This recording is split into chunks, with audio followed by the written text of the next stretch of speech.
Welcome back once again to Road Atlanta, where we are now under our fourth caution of the race thus far, and it is, of course, due to the incident of the Olive Garden, the Raffinelli Lola Judd, as you can see there on the right of the screen, parked up against the barrier after the incident contact with one of the GT cars. And obviously one of the cars that is really a neat part of this American Le Mans Championship. You've got the factory entry, but Gabriele Raffinelli, he loves as an independent to take it after the factory teams. Doesn't look good for today, but Sandy, this guy loves his racing going up against the big boys. Gabriele Raffinelli, I know this has been a disappointing afternoon, but you've done so well up until this point. What are you thinking about, and what did you think when you saw this move? Well, a GT car, a Porsche, just put us in the wall, that's all. They don't look what they're doing. They got blinkers, there are some idiots out there, and we can't race this way. The people have to do what they're doing. We destroyed us the car, we are doing very well. We came here to race. It's the second Lola they pushed out.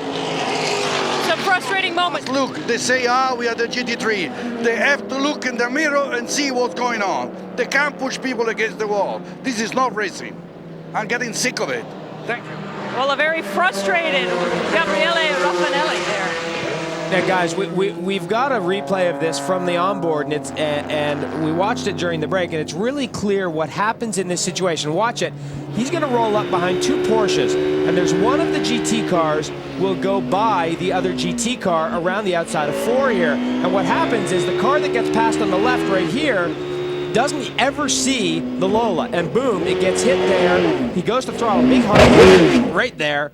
And that's the thing. So he's complaining that the guys aren't looking in their mirrors, but in reality, they're dealing in their own little world there. And it's just a classic situation, you know, in this type of racing. Well, they also, that gets back to that deal. They see that first car coming through. They don't know. They've got wings behind them, small mirrors. The decks move around a lot. I mean, their view behind is not necessarily easy for them, and you don't always know that you've got another car coming through, and you've got to be a little bit wary of that. Let's go back and just listen to what happens here in this incident.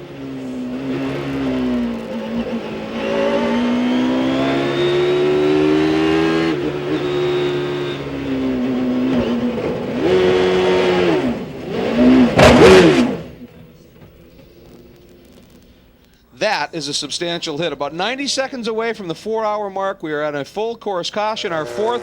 And you heard that first high rev? He may have tried a little trick of trying to use the throttle to get that car to snap back around without sliding into the wall. Unfortunately, a little bit too far off course for that to work. Up front, Dindo Capello leads away.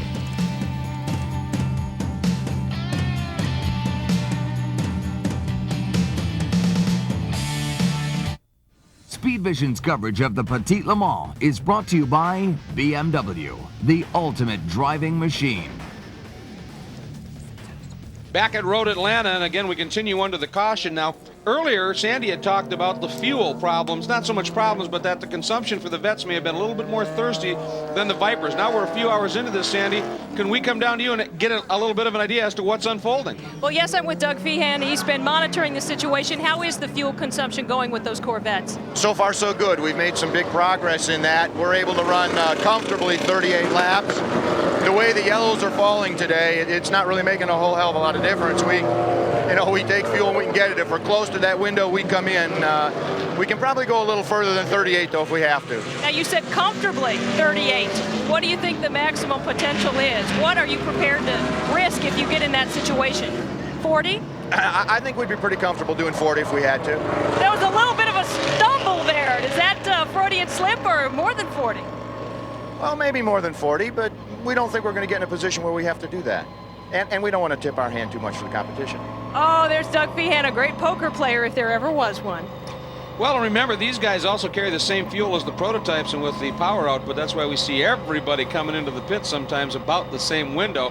Now, we've had a great battle unfolding in the GT division. Randy Pope's early, and then a couple other drivers. But right now, the leader is the number 51, Bob Wallach, and Sasha Maassen-driven machine. And Sasha just got out, and he's with Andrew. Yeah, Sasha's just got out of the car. He's looking pretty hot. Not as hot as Texas, Sasha, but still pretty humid in there. Well, yeah, but that's not the biggest problem. We are used to that, and we are prepared for that. We were leading by almost, by at least quite a margin, and I was almost lapping my teammate. And now, under the pit stop, we had a problem to restart the engine. I think we lost now 1 lap under the pace car, so that's very unfortunate. Yeah, well, we have another 6 hours maybe to go, but still, you fight so long, 4 hours, and in 2 minutes you lose 1 lap. It's very pity. Can you speculate what went wrong? Vapor lock, maybe? No, we have a little bit the problem that the engine uses a little bit too much oil instead of fuel. So they started to replace some oil, and the engine didn't want to start. I hope it's not a major problem, but it could be the beginning of the end. I hope not. We certainly hope not. Thank you, Sasha. Let's get back to the booth. Sounds like a used car I once bought, Greg. Used more oil than fuel. Yeah, but this car, used or not, goes awfully quick. That's unfortunate. With the problem in the pit stop, they now sit second in class behind pole sitter Randy Pope, Bruno Lambert, and Anthony Lazzaro. It is the number 4 Corvette that leads in GTS, but up front it's still all Audi, 77 and 78.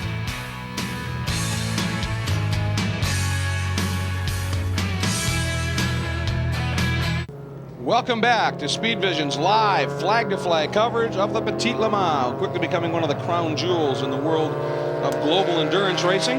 Glad to have you here. I'm Greg Kramer, along with Jeremy Dale, Calvin Fish, taking a respite up here in a nice, cool, comfortable booth. Welcome, Patriots, Andrew Marriott and Sandy Hanks, sweating it down in pit lane. And we have no idea where Derek and Dorsey are. But we have no idea. That's scary. They'll be back later. That could be fun. We'll leave it at that. Here's a good look at Tom Christensen, who, Calvin, you were going through some strategy concerns here, and it looks like this yellow is played right into their hands. Well, Capello didn't get by the 78 machine, and when we got the caution, the pace car would pick up the leader of the race. That allowed Christensen essentially to go to the back of the pack, and he also made a pit stop just a moment ago, so he's full of fuel. He's at the back of the pack, and he's now on the same lap as the leader, so the leader will be a little out of sync, and we should see Christensen ultimately take the lead when Capello has to pit. Well, and the key part of that also, Calvin, is that when we were watching that battle with the two Audis and the BMW, Jörg Müller had the opportunity there, and he fought very hard to stay on that lead lap, which essentially he was at the back of the lead lap, but unfortunately didn't, so now he's really lost that lap. Well, he had to come in and pit, remember, and get some fuel, so that cost him there, and they're now 1 lap down. Pace car is in, and we are going back to green onto the front straight, and Dindo Capello leads away from one of the Panos machines down a lap. And what we're really interested in, although here's a big move, this could be, that is the number 3 Corvette, has moved down and inside one of the Vipers, picking up a spot. And of course, we're going to keep our eyes out for the 78 Audi and see if Christensen is able to march his way through some of this traffic and get up there and make this, even though it's an intra-team race, make it a race nonetheless. And look at the Viper and the Panos coming down through the S's there, and you can see the Panos thought about diving underneath the Viper, but didn't do it, which clearly was the smart thing to do. And you remember after the Newman accident, I said I wouldn't be surprised if we saw another incident down through the S's. And again, you know, I think we're probably going to see more of that with the closing rates on these cars and with the level that a lot of these guys are driving. I mean, Calvin was joking earlier, you know, whatever happened to endurance races where you just gave up 2 or 3 seconds in a lap, it's like these guys do not function that way anymore. Well, and the other thing, in a straight line, these GTS cars don't give away that much to the prototypes. So, you know, when you do get on the straight here, if you don't get a great launch out of a corner, you're held up a little bit. It's really hard. So then you got to take the big risk like we're seeing right here in trying to get around. Now, this is a BMW trying to go around to Panos, but it's the same thing with one of the prototypes coming up on the GTS car. Sometimes it's a big risk under braking because you got to get by. Good look right there. Müller giving chase here, working their way up through. He'd love to get by that Panos, but more importantly, he'd love to get by Capello and get back on the lead lap. So that's what he's really chasing down. I mean, the pit stop sequence is essential, and I mean, you know, it's so critical here in this race, and just a little break in the middle. When we speak to Alan McNish in some of these races that he's just been pipped on, and he realizes that one mistake, one caution period where you get caught out with the pace car can cost you victory. You cannot afford any slip up here today. Question is, a little wiggle over that BMW under braking. Question is, do they have the speed to do that? Now, looking at the monitor, the best lap time was turned by McNish a while ago at a 1:11.7. The best lap for the 42, Lato, turned to 1:13.1. Currently, though, a 1:15.7 versus a 1:16.3, so not that far off. Look at the speed down here. And Jeremy, this is where you said a lot of grip into this braking zone. Yeah, a lot of grip into this braking zone. You're right, Greg. And you're talking about the speed. I mean, the Audi guys, they didn't struggle that hard to get by the BMW when we were watching that battle with Müller. I mean, the Audi guys do have the better race car, and a lot of guys feel, hey, it's a miracle that the BMW guys have led this championship and that the Audi guys haven't just steamrolled everyone. And I think a lot of that is strategy and really thinking these things through and not getting caught out. Well, I think the key is, I mean, Jost is so good at Le Mans. It's a 24-hour race. You have a 4-minute lap there, so your decisions are not as critical. They don't have to be made on the fly. And when you got someone like Charlie Lamb down there in the BMW pit, they've made some great decisions this year. Certainly Pricey made some great decisions at the Nürburgring where the Panos won there. So sometimes the team strategy, the decisions they make, if they bring someone in instantly, whether they delay it for a lap and make sure they make the right decision, can cost them victory. Team sport. We've talked about that before. It's not just the cars, not just the drivers, it's the whole program, and it's crucial. Now, you know, a little bit earlier we took a look at a bit of history as to how the American Le Mans Series developed and Don Panos' love of Le Mans style racing. Well, of course, this is his signature event. He wouldn't miss it for the world. He's with Sandy. And he is down here walking the pit lane, and they have an exciting announcement about next year. I know you're building an all-new car that you debuted last night. Right. We've been working on this for about a year in design, and we agreed to a new engine program about 18 months ago. And the car is being finalized now. The engine's been tested on a mule car. We expect to have the new car here at the end of October. We'll do testing, and we expect to race it at Adelaide. And it's a honey. It's a real beauty. And it's incredibly lightweight as well, and smaller than a regular small block V8. Oh yeah, the engine is 150 pounds lighter than our current engine. And it's smaller too. What, about 4 inches? 4 inches smaller all around. So we have a very low center of gravity, a lot less weight. We have a new gearbox, which is transverse. It sits under the axle, so it's very low. And the designers tell me that the aerodynamics are really good. So I think the car will be good. Now, one of the things about the American Le Mans Series you've insisted upon is that manufacturers like yourself make these cars available to privateers. Tell me about how that differs from other series. Well, I just feel that manufacturers need to have a platform to sell their cars. This is a good platform. And it seems like almost a history in Europe. The manufacturers reserve the best for themselves. And I keep trying to convince them that if a privateer can win in her car, that's better than the factory team winning. And that they should think about supplying privateers. Because without privateers, the manufacturers won't have anybody to race. Well, so often we see the manufacturers take the best cars and the privateers have last year's cars. Right, that's happened in the past. But I'm on a mission to try and convert that. Also, you announced your schedule with some interesting new stops for next year. Tell us about your schedule. Right, well, we have an interesting stop in Malaysia. We're going to Estoril in Portugal, Vallelunga in Italy, Salzburg Ring in Austria, and I'm trying to remember now where my... Now, the course that's just north of Montreal, is that being renovated that you're going back to? Right, Mont Tremblant. That's going to be ready, and that's going to be a very lovely track. It's being built to the latest standards. They're already working on it, and we look forward to going there. Okay, Don, thanks for joining us again live. Good luck today. Thank you, Sandy. Thank you. Thanks very much. And you know, Dave Poole earlier emailed us from Orlando, Florida. He was wondering, will the Panos team still run a front engine car? Hey, that's what Panos is about. There's a look at that schedule right there. Make a note of it, folks. And there's that Mont Tremblant weekend, supposedly undergoing a 2-year renovation to bring it back up to spec. And I'll tell you, the Sepang circuit in Malaysia, that is almost more like Disneyland when you look at it. It is unbelievable, the facility. So that's a look at the schedule. You're going to want to be keeping your eye on it. Of course, a number of those events are going to be carried right here at Speed Vision. Thanks for joining us, and we're going to take a quick break. We'll be right back.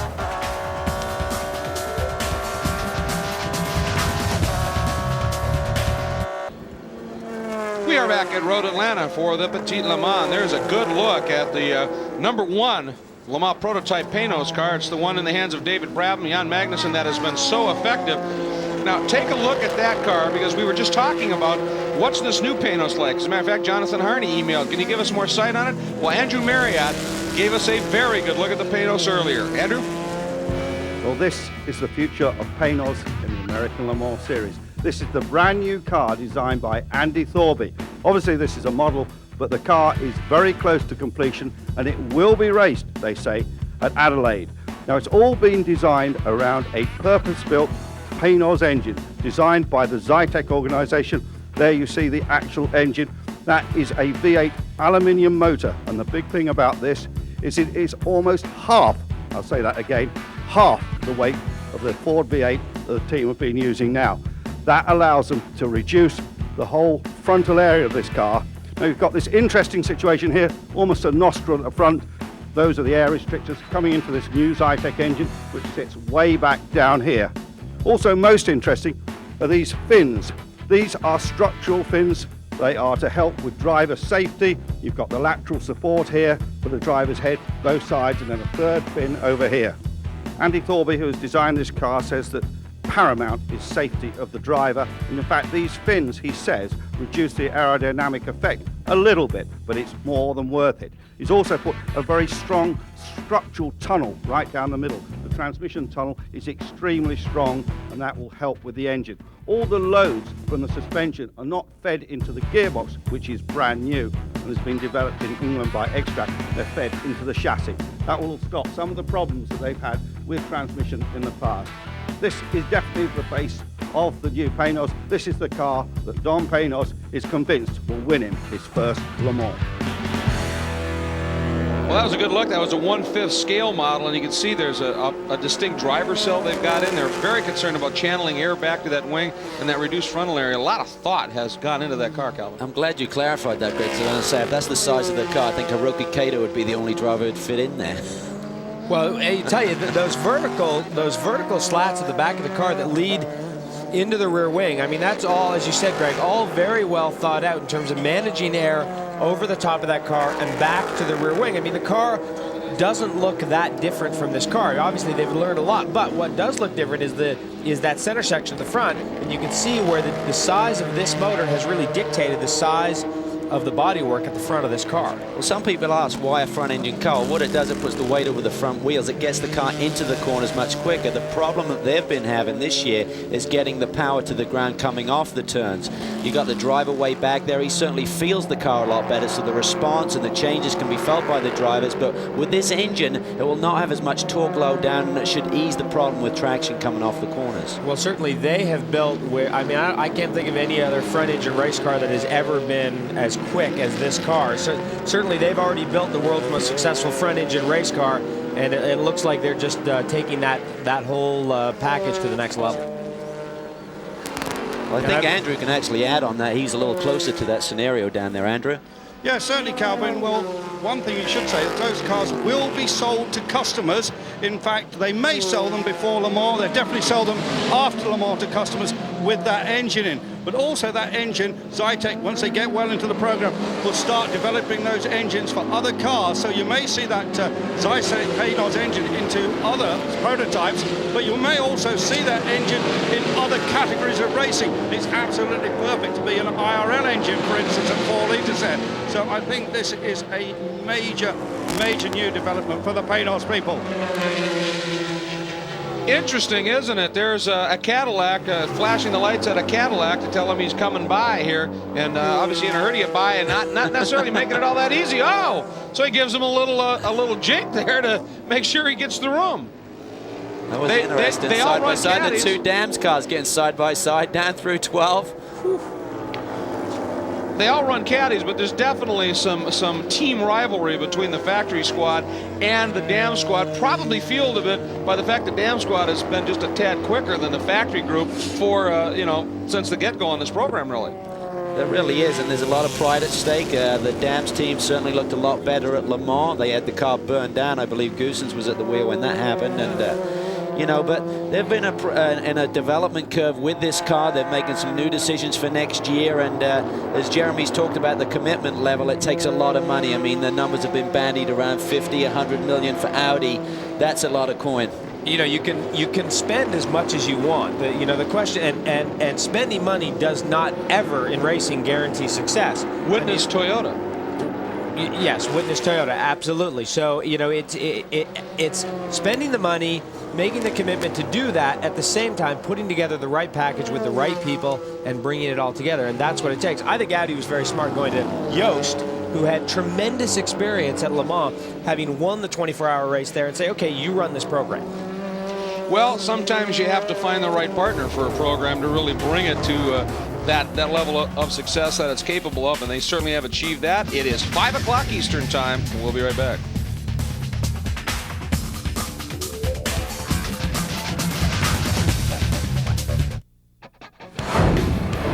Let's go back and take a look at some of the highlights from our 4th hour, and they were legion. Look at this. Big move by Panos, getting by race leader, the number 77 Audi, as they were working through some traffic, the Olive Garden machine. You got to take opportunity when it involved. There's the 61 Chamberlain Viper, forced off line just a little bit by that same 77 Audi. Couldn't get back to the apex, push wide, had a bit of an off-course excursion. Now, this was some of the most compelling moments of it. A huge duel for second. There is the 78 Audi in the hands of Christensen, getting by York Mueller. Done, right? Not even close. Mueller, when the Christensen machine got bottled up with some traffic, Mueller swept by, led up into one. Okay, we're settled. Not close yet. Here comes Christensen one more time, down into turn 6, deep on the brakes. This time he turns underneath. Mueller takes a look going into 7, not going to happen there. And this time now, as 78 Christensen powers it away, here we go. Now, the number 7 BMW in the GT division, a big spin right in front of traffic, one of them being the Olive Garden Lola. It was only to get worse for the Raffinelli car. We're on board here, and watch what happens. A bump in traffic, big impact right there, and the beautiful Olive Garden Raffinelli Lola is parked.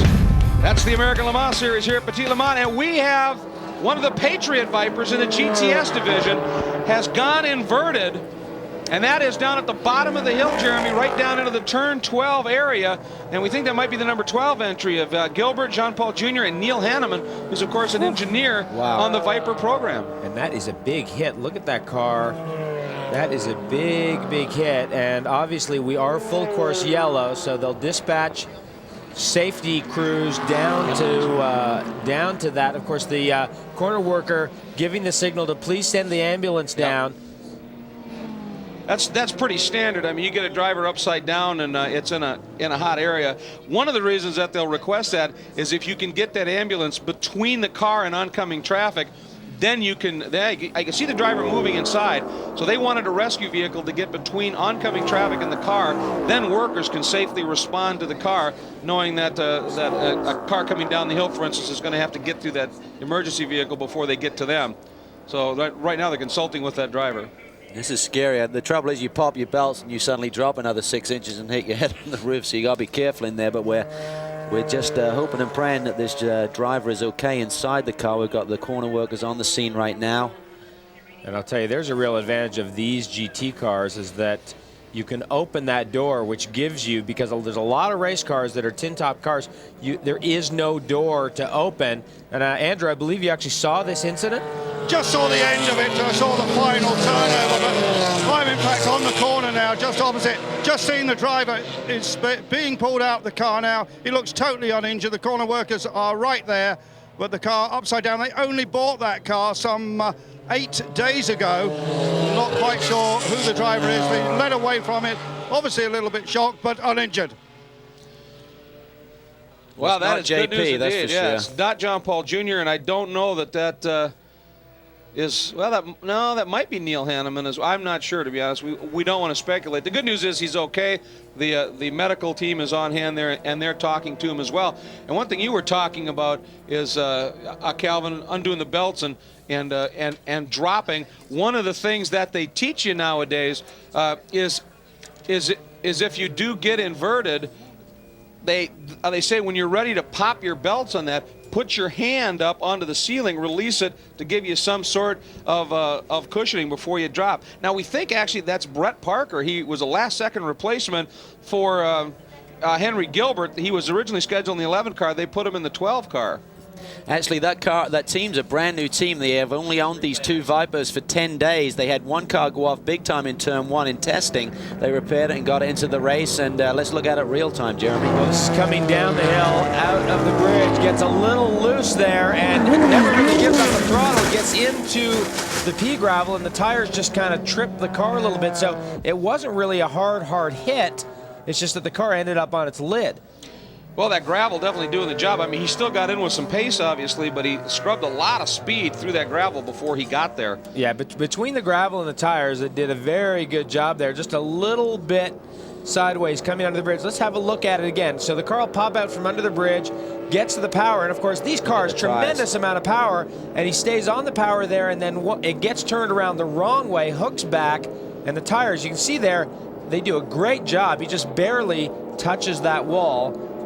Didn't come back into the track, which is fortunate, but it just shows how difficult some of these cars are to drive. You come out there, the car gets light. The rear end is really getting light as they come out under the bridge, and with the amount of torque and power of that V10 Viper, it just lights up the rear tires. He stayed on it. We see a big black tire marks as he come out there, overcorrects a little bit and gets it into the gravel. But this is why some of these GTS drivers can't simply get out of the way. They're on their own line, they're committed, the cars are a handful, and they just can't get out of the way of these LMP cars all of the time. On board with the car 3rd place in the GTS division, which that Viper runs in. Fellows Neifel and Bell, the team of drivers on board. That car is heading out, and there's the number 2 entry.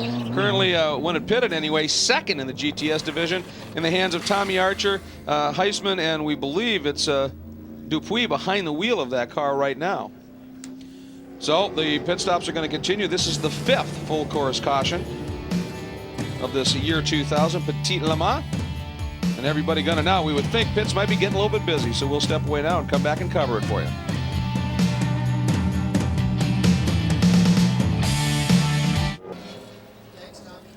Welcome back to the gravel trap, turn 12 here at Road Atlanta, as they're righting that Patriot. That's the Viper, of course, that went over, and they're going to try and get that car up in the flatbed. Meanwhile, down in the pits, our race leader is in. Andrew? Yeah, he certainly is, and it's Michele Alboreto is having his first stint now, and they're going to change all 4 of the Michelins. Dindo Capello was just having a quick chat with his fellow Italian. Now he leaves the car, he trips over virtually one of the mechanics, but he's okay. He goes to the back of the wall, and this pit stop is pretty efficient. Use all your stuff. They're just about to fire it up. And there seemed to be a bit of confusion. No, it has fired now, and away it goes. So the lead car is back in the race.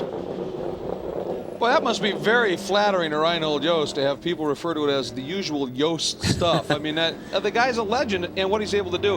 And, you know, we heard from Michele a little bit earlier as we ride on board with him. We talked about how he wasn't real thrilled with what he did in Sebring.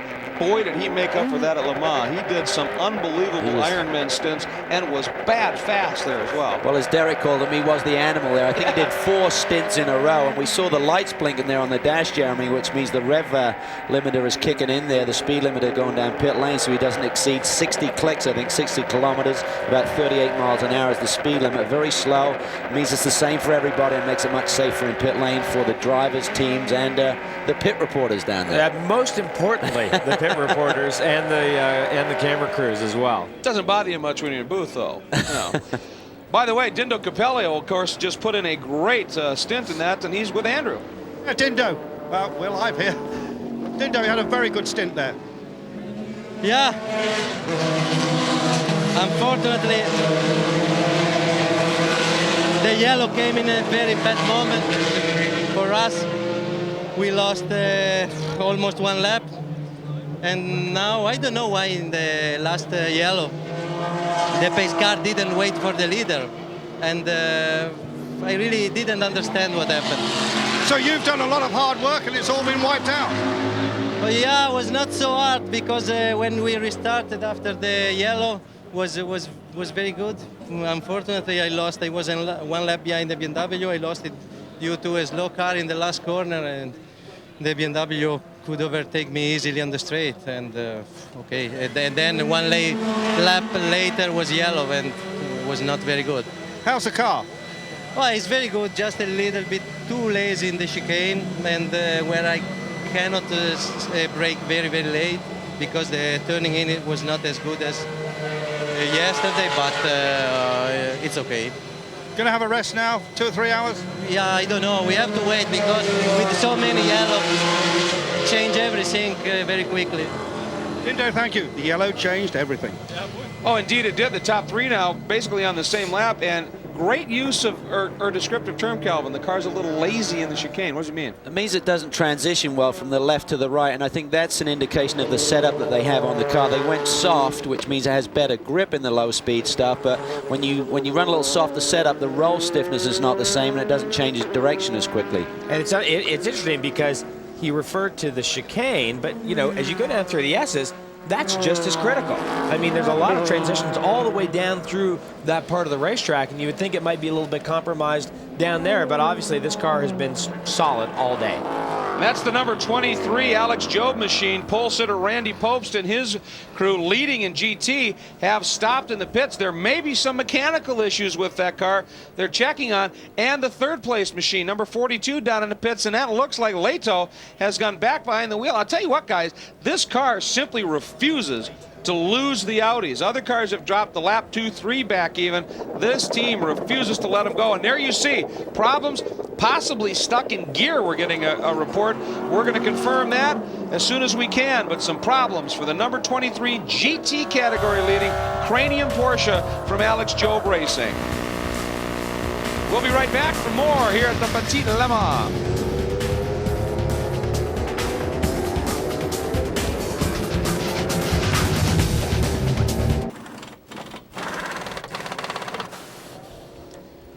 Welcome back, and there is J.J. Leto again on board the number 42 BMW, and that was a bit of a longish stop, but he is back out at this stage, and they, of course, still hold on to that second spot. The question is, did they go down that lap again? That was a pretty long stop on that one.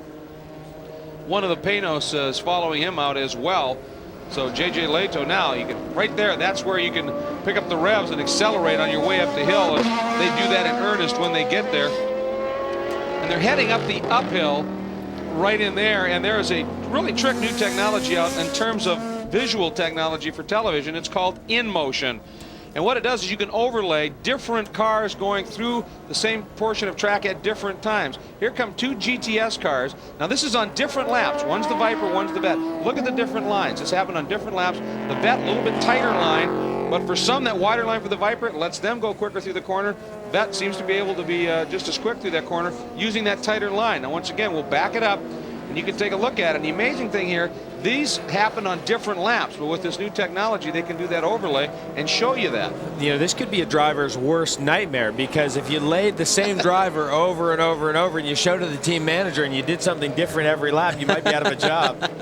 Well, that was like telemetry. They hated that when it came along because I was flat through 6. No, yeah. You weren't. So, boy, they're taking away a lot of the driver's excuses with some of this technology. I drive the same line every single lap. No, you don't. I'm consistent. The key was, you can see both of them had to get way over to the right to set up for turn 3. That's got to be a real tricky corner in those GTS cars. They get a lot of weight transfer front to rear as they climb the hill there, and they really need to be in a straight line as they get in the braking zone for turn 3. So use more road going through turn 1, but ultimately get back online for turn 3.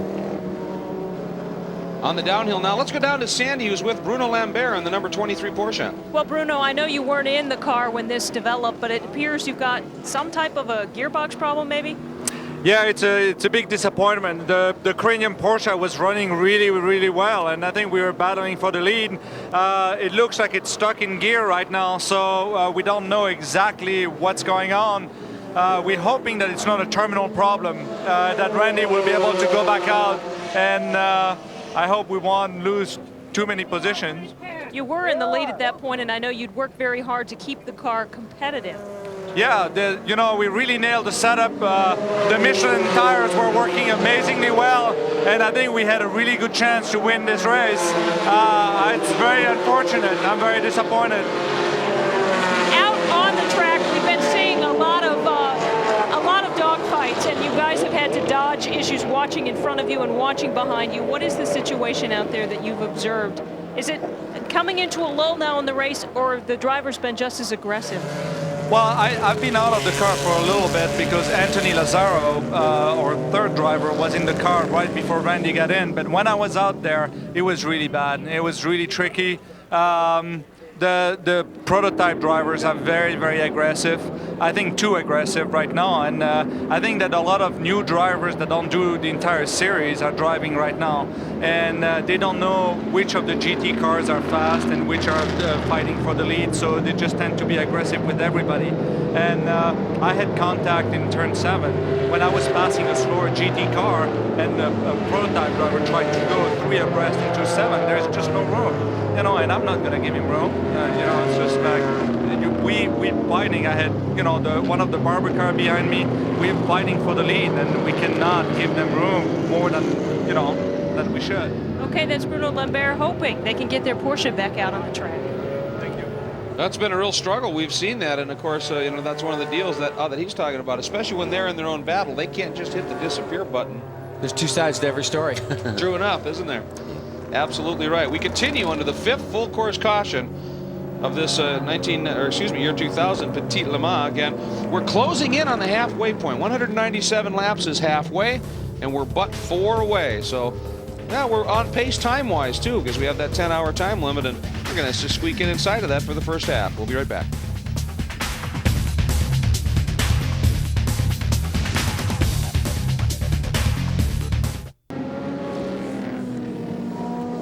Welcome back once again to Road Atlanta as we continue to circulate under the full course caution as we are closing in on halfway and on the 5-hour mark, and they're matching up quite nicely, thank you. And as you can see, the lights are out on the pace car, so we look to be going green. But Sandy, when we went yellow, there was some consternation for the leading Audi. Absolutely, and with Alan McNish, we saw the pace car pick up the field. You're frustrated with what happened. What did you see, and why are you so angry about it? Well, we're very angry because the regulation states very, very clearly that the leader is picked up by the pace car, and the pits are completely closed until then. No one can pit. No one can take advantage of that strategy. And the leader the regulation is designed to allow the leader the first chance to pit. But they didn't do that. They allowed other people to pit prior to picking up the leader, which meant that effectively we lost 2 or 3 laps of the ability on the strategy to move the strategy.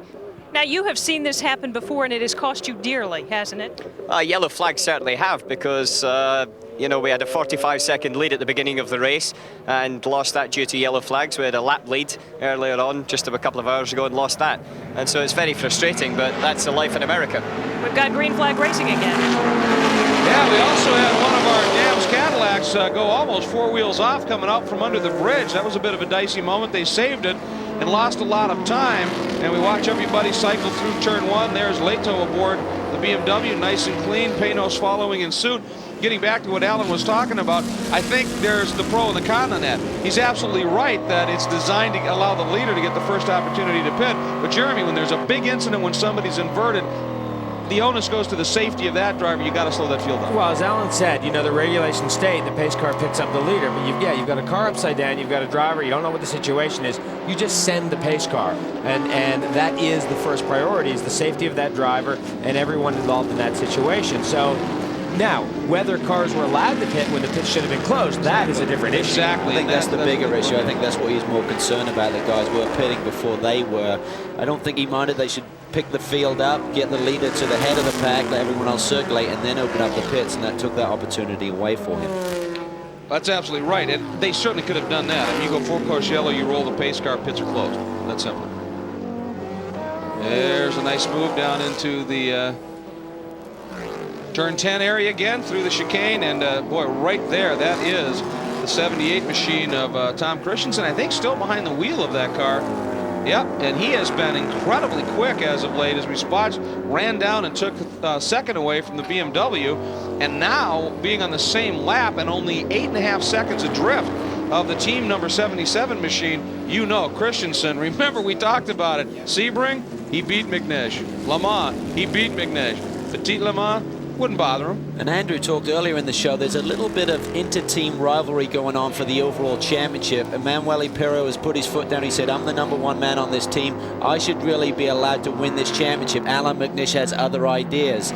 Christensen is in the car. He wants to impress. He wants to do a great job. He'd like to have that full-time seat for next year. So there's a lot of things going on, even within that Audi team and the two cars. And, you know, at a certain level, that rivalry is very, very healthy. I mean, it can be destructive within a team, but in a way, it pushes everyone forward. All right, here comes the 77 leader down through turn 10, and here is the 78 machine. I mean, as I said, it was 8.5 seconds in terms of time. There's the distance, that's the gap. That's not a lot after 5 hours of racing, essentially. It isn't, and that changes the philosophy of the driver. When you've been out front and you've got a lap lead, you're in your rhythm, you take your time in traffic, but now suddenly we've got a very small gap there, just under 10 seconds between the two cars. You're going to make the moves when you may not want to. You're going to take a few more chances, so it really puts a totally different perspective on leading by 1 lap or being leading by 10 seconds. Now keep in mind, we have just now officially gone halfway, 197 laps. That's half distance, and I think it's fairly remarkable. 1 with 5 caution periods, but 2 on a very serpentine, twisty, undulating road course, some 2.5 miles long. We've gone 500 miles in less than 5 hours with a bunch of cautions. It gives you an idea when it's green how fast these guys are running. Well, they're running fast, but this has not exactly been smooth sailing across the board. Oh, and the 7 BMW has been struggling ever since that spin. They have just seemingly had a tough time of it here, and with that long caution, you know, if this was a planned stop, it would have happened a couple laps ago under yellow. So this has got to be something relatively serious. Comes in, reached up, and looked like it shut it off. You do that all the time. That's a requirement. Got to kill the engine. But Andrew, not a lot of frantic activity. Well, no, actually, I'm down with Hans Stuck here. Hans, we're just looking at the car. Any idea what's wrong with it? According to what Boris said, it has no drive, you know, but I have to clarify this. You were lying in third place. You were lying in third place, Hans. You were having a pretty good race there. No, the beginning was nice. I mean, I had some good fights with the guys, but obviously that means nothing. The car come to a stop now, and we are losing many laps. You are, and they've jacked the car up now. I think this could be the end of your race. Bad luck, Hans. We'll see. We can fix it, I think. Thanks, Andrew. We saw Boris loosening up the belts. A good indication that it's at least going to be a long stop, if not a terminal problem. And Boris now probably sitting back and thinking about Trans Am races in the future as well, when he's going to take on Paul Gentilozzi and help out Brian Simo. He's a busy guy. He really is. He loves to race. I think he'd race every night of the week if he could. But that BMW, the new car, it came out, and they finally had some success at Sears. They won on the road there, but got disqualified for having slightly too large a fuel cell. But it's been very competitive, particularly on the handling tracks. When you get to the long straightaways, it struggles a little bit against the Porsches, but Road Atlanta is a handling track, and they've been a lot closer in qualifying than they have been recently. They were certainly looking for a very good run here. And exactly what you said. I once asked Boris, this was a few years ago, I said, Boris, what to use a good year? And he said, driving 365 straight days.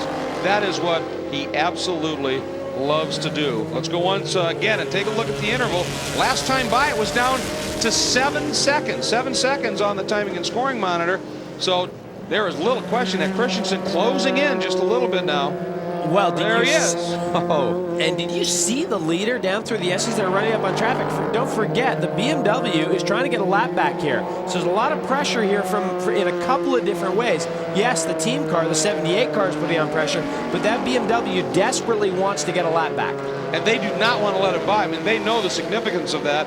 And again, that's points championship stuff we're talking about as well, isn't it? I mean, that Jörg Mueller leads the points championship, and it's that rivalry between McNish and Pirro that are trying to chase him to take that away. You look in your mirrors and you see that guy right behind you. You want to keep him a lap down as much as you possibly can. Rocketing down and through some of the lap traffic here. And up and through the chicane, exit at turn 10, 10-8. There's the bridge in 11, and down toward turn 12. There's the running order, but it is close.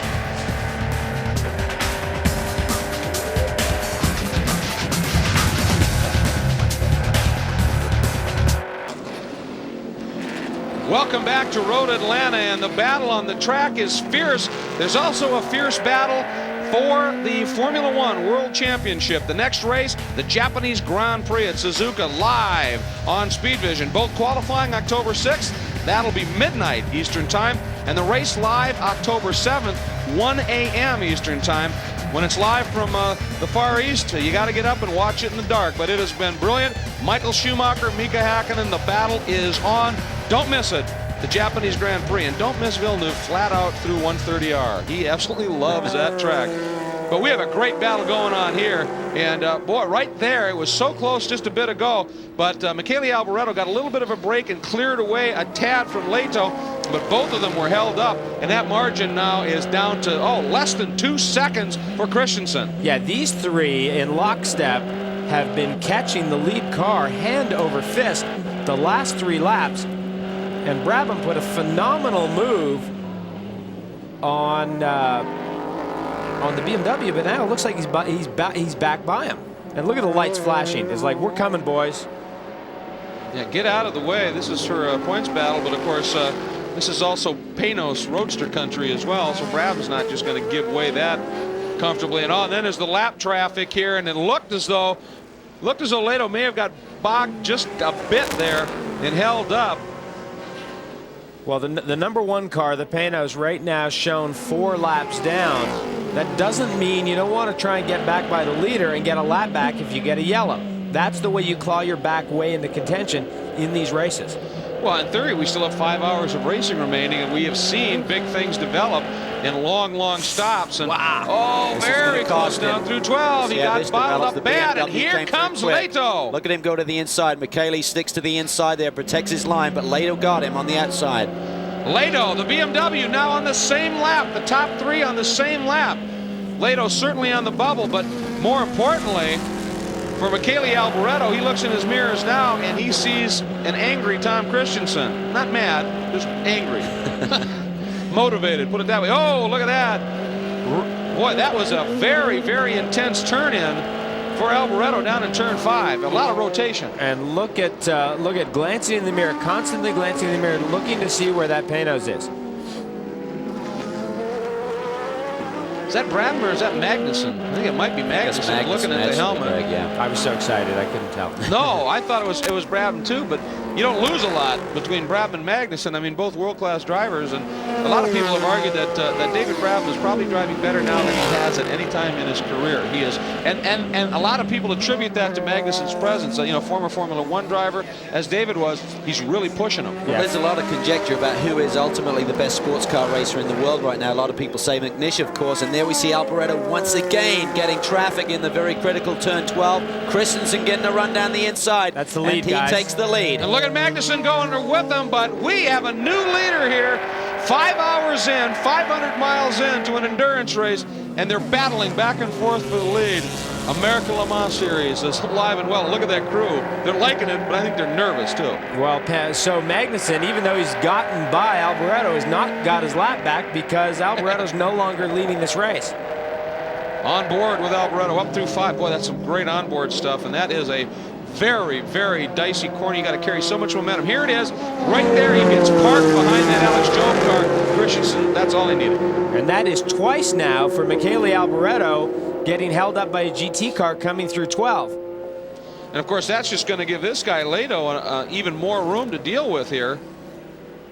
There you see Michele's experience. He realizes that he's really a sitting duck. He doesn't want to jeopardize the car and pull across and try and block at those sort of speeds. And he just lets Christensen and Magnussen go on by. So he's got a lot of experience. He's not going to panic. There's a lot of hours to go in this one, and he doesn't want to jeopardize the car and jeopardize the championship for Alan McNish and his teammate.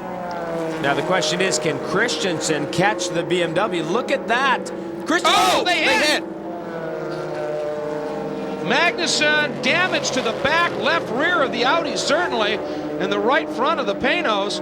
Severity is the question here. Christensen blocked him to the right, and Magnussen tried to swing back out to the left and just clip the rear bodywork on the Audi. Can't see any visible damage right now. Got to be careful down there through the S's. Calvin, I think it actually got the diffuser. If we can look straight in the back of that car, I think the diffuser on the left side has been hurt, and that'll cost downforce in a big way. Take another look at it from the tails away angle here, guys. Now this is the 3rd lap in a row. The car blocked by a GT car, and you can see, look at Magnussen. He wants to go to the inside. He gets blocked a little bit, and that was actually a pretty big hit, and I'm amazed Christensen kept that car on the racetrack. And definitely some damage to the underwing. You can see the black fiberglass shattered there. I don't... yeah. Oh, man. There is a look from... that is unbelievable. That is Pirot, and he is looking at that, and look at that. He is very, very nervous as well. And I'll tell you, it was the move, I think, to block there that Christensen made. I mean, Magnussen was going to the inside with a head of steam. Christensen moved over, and Magnussen did everything he could to not get into him and go the other way. Magnussen doesn't lift very often. Good point. Well, that just slows you down. Up the hill they go one more time. Let's check in with Andrew Marriott. Andrew? Yeah, well, I'm with Emanuele Pirro. What about this racing here? Dodgy old moment. I tell you, the race is damn long and damn hard and damn dangerous, you know. So many things have happened. So far, we've been lucky with the yellows. Unlike the last race where we lost the race, you know, with the yellows, that's the way it is, and Tom is doing a very, very good job. There has been a moment now where it did look quite dangerous because we were hit by the panels. Those things shouldn't happen, but so far, you know, it could hang on and it didn't crash on the wall, so that's okay at the moment. Your car's just taken the lead. You must be happy with that. Is there any strategy now? I'm really happy. You know, things worked out well. It wasn't good on the first hour. We were unlucky, but later on we had a little bit of luck, I have to admit. And so far it's looking really good. Now we got to pit, and then maybe we will lose the lead. But at least we are on the same lap. There's still a long way to go, and you know, anything can happen. Do you think there should be some team orders now for this championship? I can think as much as I want, but I cannot decide. So the thing is now Tom has got to catch the BMW because they are on the same lap as we are, and if there's a pace car now, we lose everything. So hopefully we'll catch up and pass the 42 BM. Thanks, Emanuele. In other words, yes, but I'm not the one making the decision. I can think, but it doesn't really matter. What he was saying right there. But, you know, the only damage that I'm noticing is they have that little diffuser that comes right off the back of the tires. That looks like it may have been tweaked. Otherwise, they may have gotten away with one here. We'll find out. 5 hours in.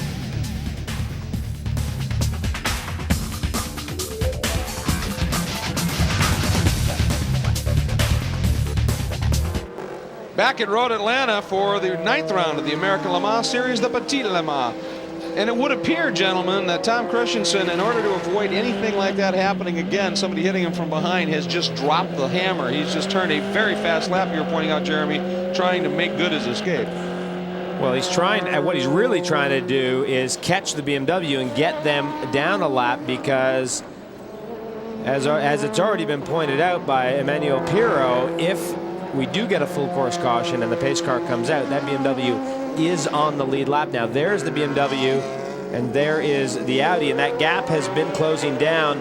On the last lap, the Audi went about a second quicker on lap time, so the gap has closed down a little bit, but catching and getting by, certainly two different things. And of course the traffic can play into it in a huge way, as it has in all these passes. Good look there at Leto, and of course he's being informed, I'm sure, that obviously he needs to stay with it here. So he wants to stay on that lead lap. And of course we just had that moment involving the Panos. Sandy, I understand you're with David Price.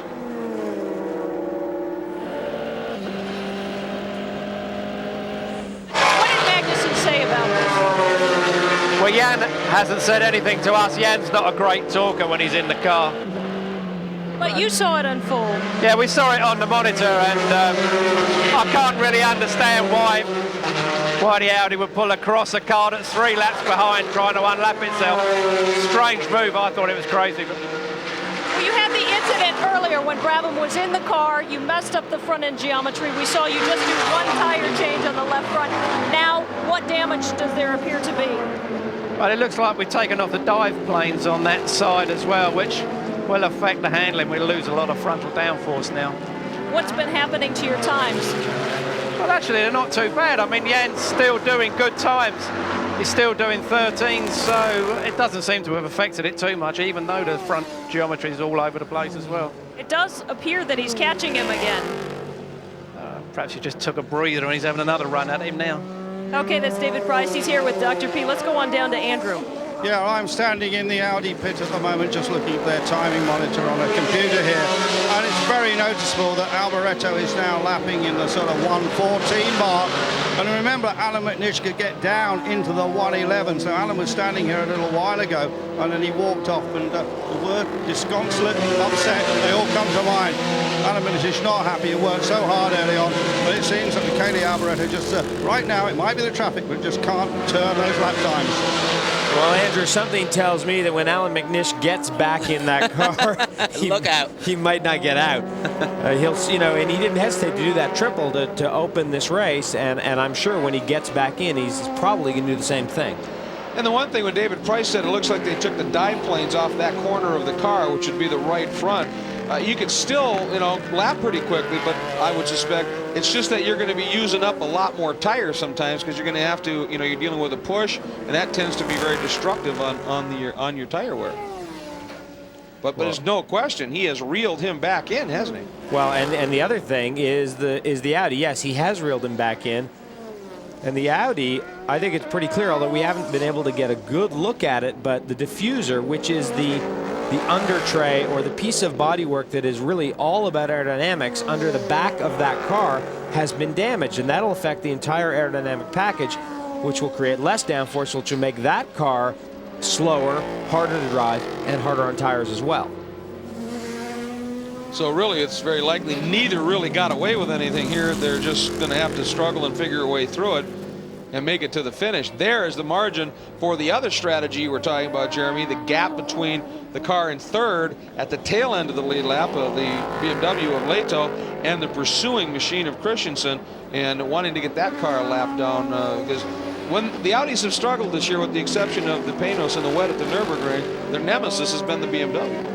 They've just had some great strategy. They've had a couple of wins, and they lead the championship, and they're always there. Even when they're totally out of the ballpark, like several seconds off, they still seem to find their way onto the podium, and that's how you win championships. But you need to remember in this championship, you do drop a couple of scores. So Audi have had their problems, notably at Lowe's Motor Speedway. Certainly at the Ring in the Wet, they had a disastrous weekend. So Alan McNish is back in the points right now, but with the drops, which don't come into effect yet, he could be in the lead in the championship. Now, how interesting will this series be? We heard Don Panos talking about wanting to get the manufacturers that are in the series to not do manufacturer teams per se, but to sell them and support privateer entries. We've heard that Audi has decided that might just be a good idea.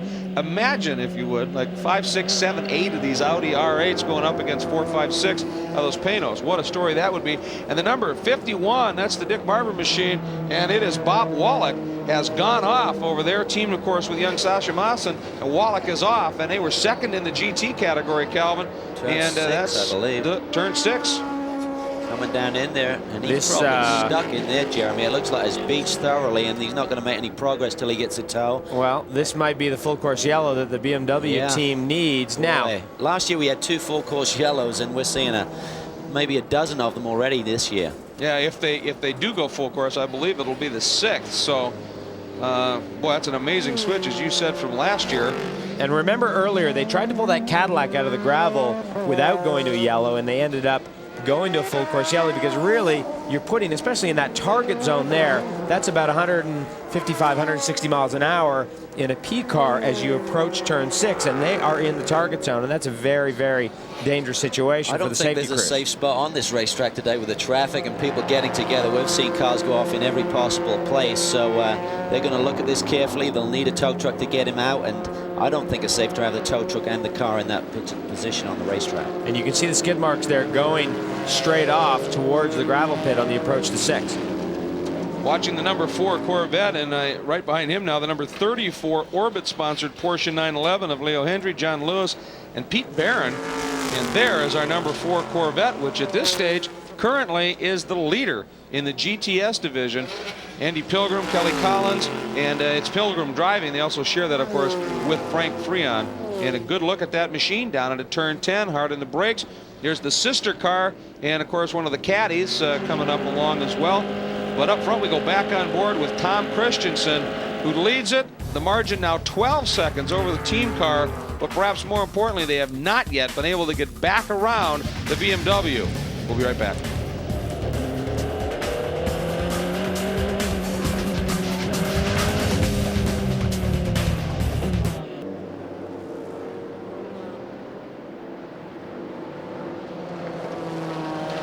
Back at Road Atlanta, you see a safety vehicle on course as our leader Christensen just swept around the outside there. That's in between 6 and 7, so they've obviously been working on the extraction of the number 51 Dick Barber Porsche. Bob Wallach having problems over there in the gravel. but they seem to have been able to affect that extraction without going full course yellow. Great news for the Audis. Bad news for the BMW that would have given anything for that to happen, to be able to get around, get back on the tail end, close up of that lead lap. Yeah, that would be about 65 seconds of free track time that you would get under those circumstances. The 78 car just made a pit while we were away, actually, for fuel, and Christensen stayed in the car, no tires. They looked carefully at the back end of the car, but we didn't see any repairs take effect there, Jeremy. No, I mean, it was clearly damaged, and the guys had a very close look at it, and we actually had a good look at it. There's a little curb biff there. Yeah, it sparked. So, well, sure, you put the corner of the car up on the curb, it's definitely going to spark. But the guys had a look at the back of this car, and I guess they decided it's not worth fixing. Yes, it is definitely damaged, but it hasn't affected the car. I guess Christensen probably told them on the radio, hey guys, it's drivable, it's not that bad. I mean, you can see the damage right there on the left rear, so they elected not to do anything with it. I'm not quite sure if you replace the tail on that, Jeremy, how much of that would be replaced. So maybe it would be a pretty lengthy fix, and it's not something you just pull the tail off and plug it back in. No, those under trays, they're really an integral part of the car, and they bolt, they come all the way out to the back, but they essentially go under the engine all the way up to the rear bulkhead. Well, you remember at Le Mans when they changed that entire rear end, the first thing they had to pull off was the whole diffuser unit. So that was going to take a couple of minutes anyway for them, one, to remove it and then to replace it. So I think that may have been their concern. And if Christensen is saying, no, the car really isn't handling any differently or not significantly worse, let's just stay with it. Andrew, any ideas as to what they're thinking? The situation down here is that while all that was going on, Alan McNish got his crash helmet on, he got his gloves on. He thought there might be a full course yellow. If there was, they were going to bring the car in and he was going to get in the car. I said to Alan, problem is, Alboretto's 2 seconds slower than you. He says, yes, that is the problem. Well, once again, I mean, he put in the Yeoman Ironman stint here. So that was the situation at this point. Did you see that? That's starting to loosen up a lot worse now. There was a big wiggle from that diffuser. That may change the complexion here totally. Oh, yeah. I mean, that's the first time we've seen that moving around. Let's just go back, because we did have a piece of tape of the car leaving the pit lane just a few laps ago, and the guys, here they are, they're having a very close look. That's the ground there they use for fueling to keep the static electricity from igniting fire. There's the damage, and you could see right there, and that lower part, the part closest to the ground, is the bottom of the diffuser, and that's very, very critical for downforce and aerodynamics. And that's the part we just saw moving around down there at turn 7. Absolutely. I mean, you've got such high-speed corners here. You're in the corner for a long time, particularly in 1, down through the S's. I mean, even 5 is quick in these cars. You need all of the downforce, and the balance front to rear grip-wise is very critical for these cars. So Christensen may have his hands full if that diffuser starts to come loose. Still running very strongly, obviously, up through turn 5, now down into turn 6. But I would suspect there's a lot of angst going on right now in that number 78 Audi pit. There it is. Look at, do you see it under there? Yeah. Now watch here again. See, right there. It is. Oh, yeah. Oh, yeah. The front end has loosened up. That's big. Yeah, no, that's big. There's no choice now for these guys, because if that comes loose, he could just lose all the downforce. It looks like it's loose at the front end. It looks like it kind of has a seam halfway down the car, and the front end of it is actually dropping down now. Well, that's what I was saying. At Le Mans, when they pull it off, that whole thing, it was maybe what, a 2-3 foot deep section. Yeah, remember Alan's car actually it was. He had it come loose and got him sideways there, and they actually replaced the whole thing. That was the 77 car at Le Mans, as I recall, when they made a stop. So they can replace this pretty quickly. They did a change at Le Mans. I think it was only about a 30-40 second stop. So whether Christensen tries to hang on and get this fuel stint out of the way, but if that thing really comes loose, he could have a big moment. Well, and I mean, not just losing the aero, but if it comes loose and twists, it can start damaging suspension components and the like as well. Oof. So that's a big. Oh man, that's every lap they do that. Yeah. Man. It's still impressive, Jeremy. I love it. Okay, let us woof when it's good, all right? We like to woof. And again, just watching some of these telemetry figures, it's just unbelievable as well. That 1.5 G in acceleration, that's kicking you back in that seat huge. Well, that's the lower gears, and that's what you can do when you're in those lower gears, and some chunks of rubber coming off the racetrack and blowing up from underneath the back of the car there. The car actually getting a little bit loosened up there, turning good on in. the entry there, did it? No. Really You can just see that bobbled again, boy. The front end of that diffuser is really starting to flap around noticeably. Andrew, obviously Reinhold Jost has to be concerned. Yeah, I'm with Reinhold Jost here. Reinhold, that diffuser on the lead car is flapping around a lot. Do you have any concerns? I don't understand. Yeah, but the diffuser on the lead car is flapping around. No, it's not very bad. The car did nearly the same lap time, so we're not in a hurry. It's okay. Now with the other car, Michele doesn't seem to be on the same pace as Alan McNish. Are you likely to bring him in soon and put Alan back in the car? I think so, yes. You're disappointed that Michele can't do the time? Are you disappointed Michele is having problems doing the same times as Alan? Oh, I think Michele did the normal lap time. There's a lot of traffic, so I'm not in a hurry, very not. Okay, thanks very much, Reinhold.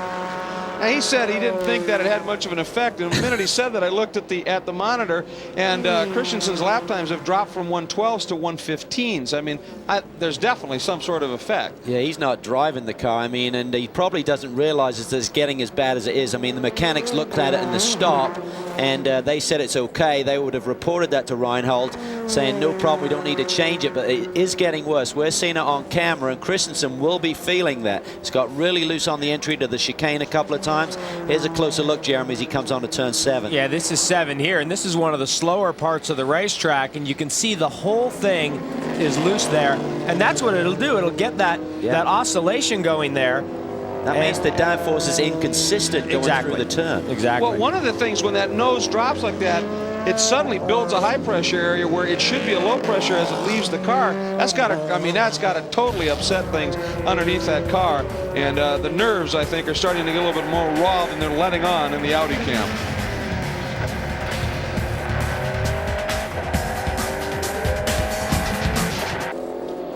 It is the top of the hour, 6 o'clock Eastern time here, and of course that is the time frame for Road Atlanta.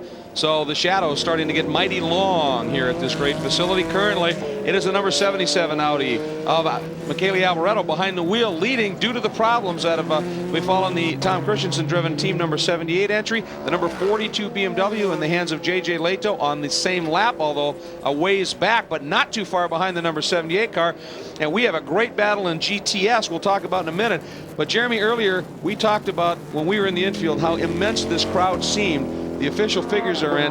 They're not exactly sure yet. Almost 60,000 people. And the interesting thing is, as of 6 o'clock tonight, with arguably 5 hours of racing to go, there are still people, we're told, trying to get in, and they're telling them, well, you know, the race is almost half over, and they're going, we don't care, we want to get in and see what we can.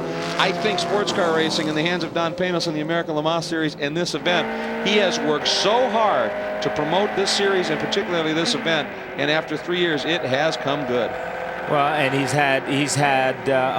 put a lot of commitment into it. He's put a lot of effort into it. And he's had a lot of help from Audi and BMW and of course his own team and all these, and Porsche and all these manufacturers that really jumped on board with this. And I think key to this is the consistency in rules with Le Mans. I mean, I think that was really the key decision, because that's been lacking in sports car racing, this consistency in rules. Some people have said, well, boy, these cars are unbelievably expensive cars, and having factories involved is going to bring the whole thing down, and they're just going to leave when their work is done, and that's not what has happened. Well, that's, I think, tying it into Le Mans. I mean, we saw, you know, Toyota and Nissan and all these factories would spend $100 million for a 3-4 year assault on Le Mans. That would be the one race they would run, as we're seeing some unbelievable dicing on the track here. Leto being pursued mightily right now by Jan Magnussen, but it was that lure of Le Mans. Now, by making a series that utilizes the same rules, you could build a car for Le Mans and run it elsewhere.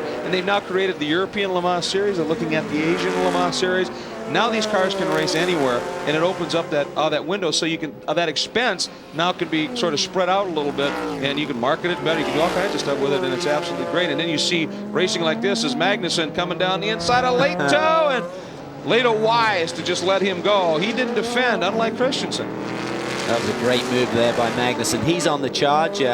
got involved. He's getting very racy right now. They're really just got to go for it. They can't really be conservative. There's too many cars in front of them that would need trouble for them to take the victory, so they're just going to keep pushing hard. He's got to go for it, unlike what he's been doing. Yeah, really. We were momentarily on board with the number 3 Corvette, which currently sits 4th in the GTS division. But all 4 of those cars, well, now 3 of them are on the lead lap. That number 3 machine is just down 1, but right in the mix of things, the number 4 team car currently leads it.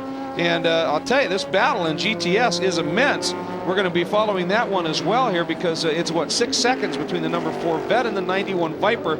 But there's a good look at J.J. Leo as he's working up into turn 7. And there you saw the frustration. He was stuck behind that Porsche going down through the S's. He must have lost at least 2 seconds, and just nothing you can do. I mean, there's nowhere to go. You've just got to wait for turn 5 and then accelerate coming off there. But this is really great stuff. And getting back to the manufacturer's involvement in this series, I think they were waiting to see if Don Panos was in for the long haul. Don has said that he's going to do a lot of things. People have done that in the past and they disappear.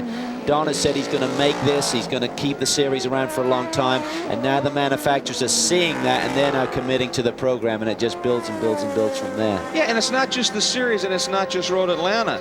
He now owns Mossport. He has made major renovations and improvements there. You go to Sebring, you don't recognize the place. That big, beautiful hotel on the outside of the hairpin, the brand new pit complex and scoring tower.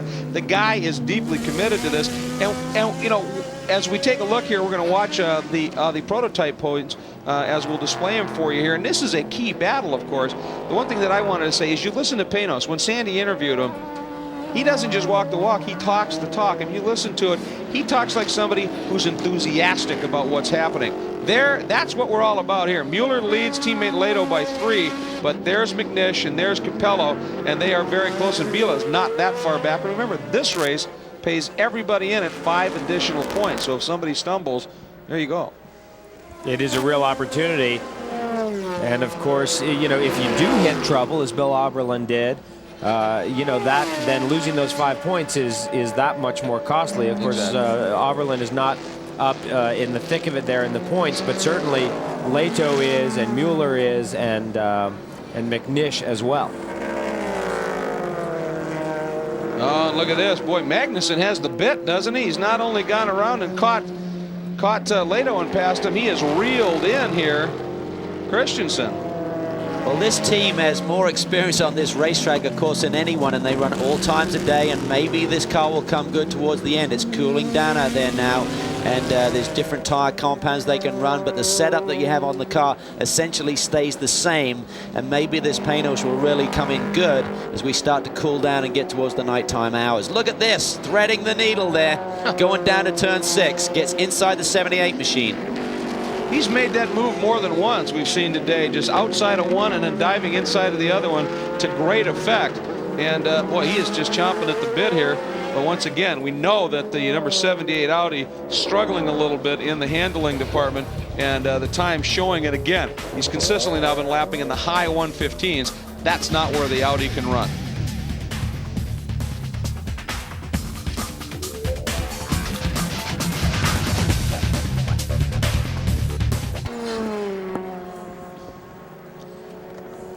J.J. Leto brings the number 42 BMW down in pit lane, and he was about 5 feet from taking over second place as they headed down into the chicane in turn 10, up and under the bridge.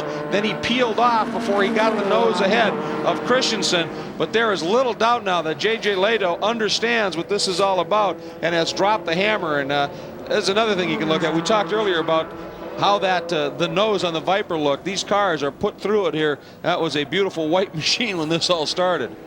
And this is where these guys like JJ and the guys coming from Formula One, they really come into their own. When they get out there and get that sniff of a real battle, they really get into it. And JJ, Mueller, and Magnussen, Brabham, all these guys, they just really know how to put it down when it's necessary. You know, Calvin, I don't want to throw Michele Alboreto under the bus here, but, you know, these guys have elected to go with just 2 drivers, Leto and Mueller. You know, these guys race together a lot. They know each other, and it's a known quantity. You're not introducing something new into the equation, as the 77 car has done with Alboreto. And I think that's where Alan McNish's frustration lies, in that they have, you know, this race is, the length of this race is such that it's not that difficult to do with two good, fit drivers. And I think that's clearly the decision these guys have made, and it's working fairly well When for you them. think about it, everyone says the Audi is the easiest car to drive, so maybe why did they go for that, do you think, going for the 3-driver lineup? I mean, you've got two guys who've run the car all year.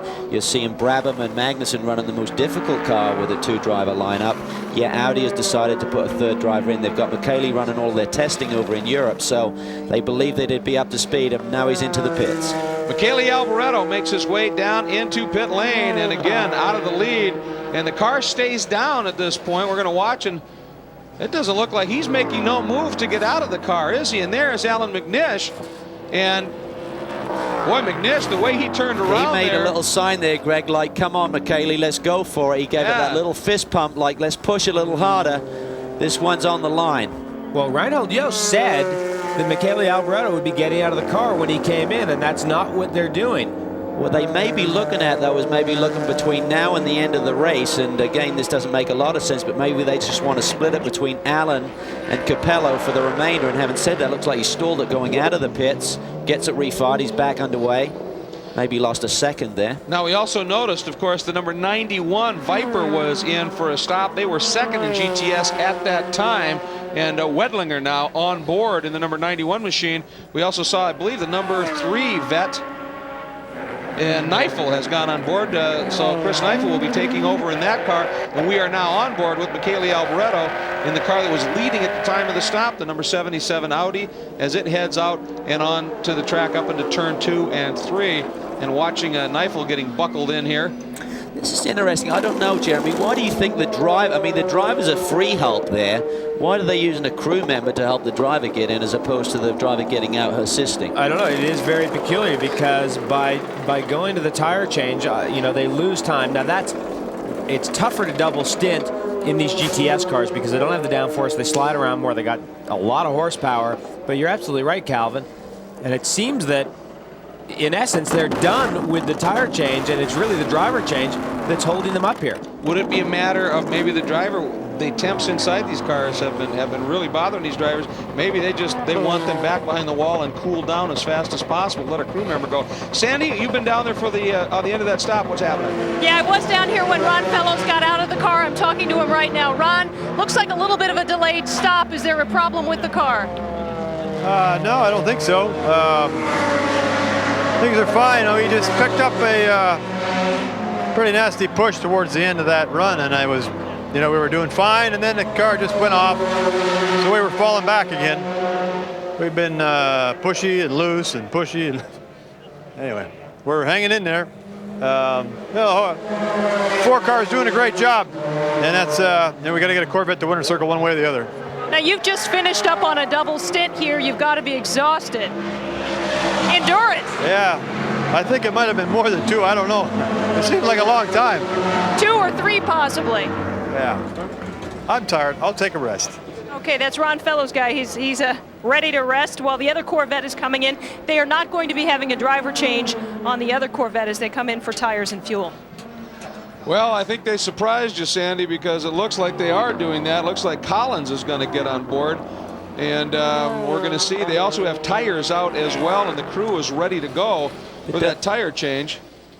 Done a lot of development this year. I think that's Frank Freon standing on the wall, so I believe it was Andy Pilgrim in the car. He's turned it over to Kelly Collins, and these guys have been doing a lot of days of testing here at Road Atlanta, and they were struggling getting the car to handle consistently throughout the full run, and they've done a lot of development with the Goodyear tires. They're actually running a thinner tire. It's actually less meat on the tread. They don't just shave it. It's actually a new mold. They brought that out at Texas, and what it does, it builds up less pressure and less temperature inside the tire, so they felt that really gave them more consistency. Well, let's go back down to Sandy, who's standing by with, I would assume, another hottie driver, Andy Pilgrim. Andy Pilgrim just got out of the car. You surprised us a little. We thought you were going to go another stint. How was it out there? Actually, I couldn't go another stint. I already did 2. So that's it.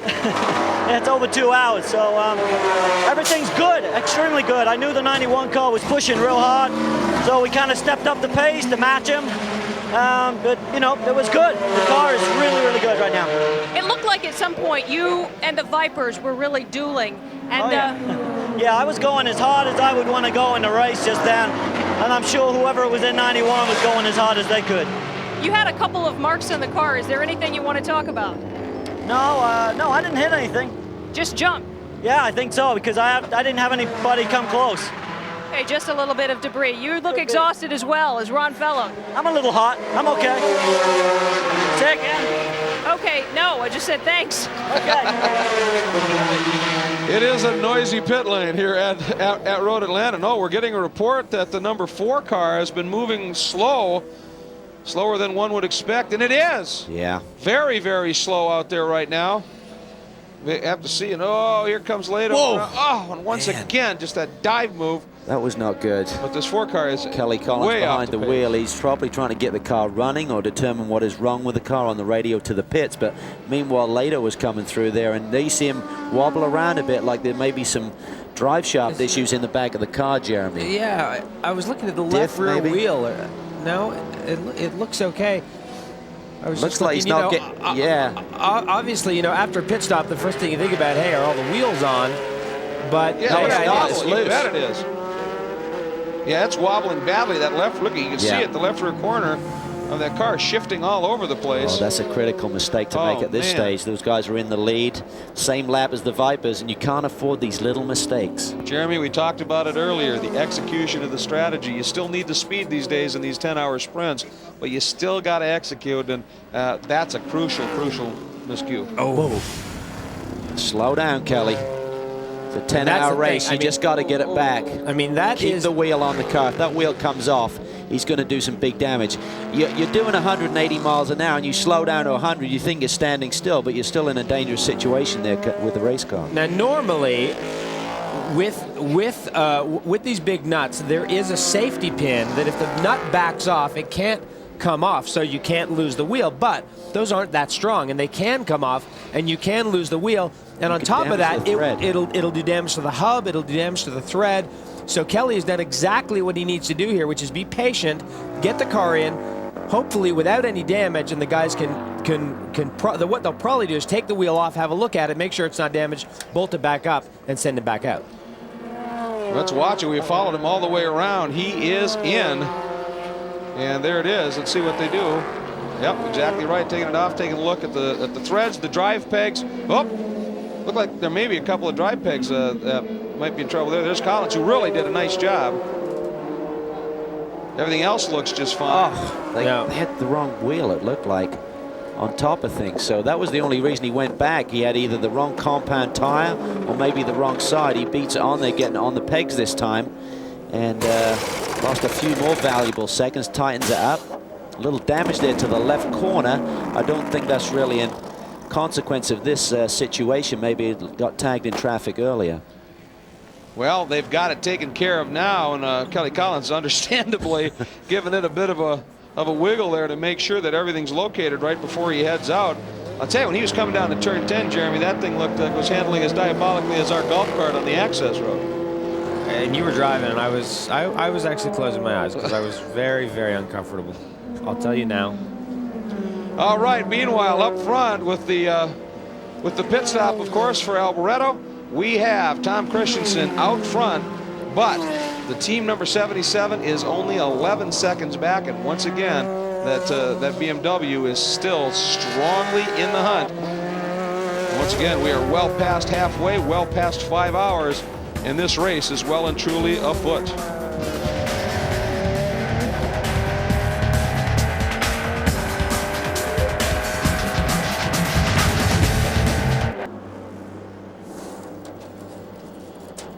We are back for the 9th round of the American Le Mans Series, the Petit Le Mans, and that battle that we've been talking about for the BMW to remain on the lead lap is heated up immensely once again, because here comes Lato working on Christensen. If he can get around him, Christensen leads it. If Lato can get around, he's back on that lead lap, Jeremy. And then should a yellow come out, the whole complexion could change once again. So far, Christensen has been able to fend him off. But Lato, and you know Lato's seeing that under tray moving around. He knows something's not quite right with that car. So, I mean, his best approach right now, I think, is just to push and push and push. Well, earlier in the day, the BMW didn't have a real hard time running away. Excuse me, the Audi didn't have a real hard time running away from the BMW. But right now, it appears that J.J. Lato can easily stay in touch with this car. So he, as you say, he will push very hard to get by Christensen and get back on that lead lap. And by the way, if we remember in that last pit stop of the 77 Audi, we saw Alan McNish sort of admonishing Michele to pick it up a little bit. Well, on his last lap without traffic, he turned a mid 113, which is almost 2 seconds quicker than we'd seen him in that previous stint. So he must have listened. Now in traffic, everybody's was caught last time by at about a 116. So Michele has picked it up just a bit as well. But here's Christensen, and right behind him remains J.J. Leto as they go around one of Dick Barber's machines down that long back straight and into turn 10. All right, no attempt this time. Oh, and a big fire at the back of the 08 GTS car. A big one. Normally that would indicate a turbo is let loose and it has spewed oil all over the place. And they quickly are getting out of that car, understandably. That is one of the Rook Motorsports machines. And boy, that is still in flames back there as well. Good response by the fire rescue units here to get to that car in very short order, but nonetheless, that has got to be a spooky moment. That was Vic Rice and Zach Brown, the Rook Motorsport Porsche 911 Turbo in the GTS category. And those cars, I mean, with the development, Jeremy, of the Vets and the Vipers, these Porsches, as quick as they are in the GTS category, right now it's still just not quite capable of running with those lead group cars. Well, no, the development on the Vipers and the Corvettes has been very, very intense, and Porsche hasn't really spent a lot of time on their GTS package. They've really focused on the GT cars, the non-turbo cars.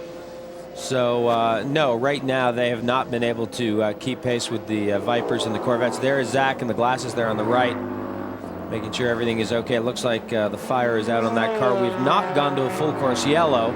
There is a local yellow. You can see it in the background there, and that white flag means safety vehicle is out on the racetrack.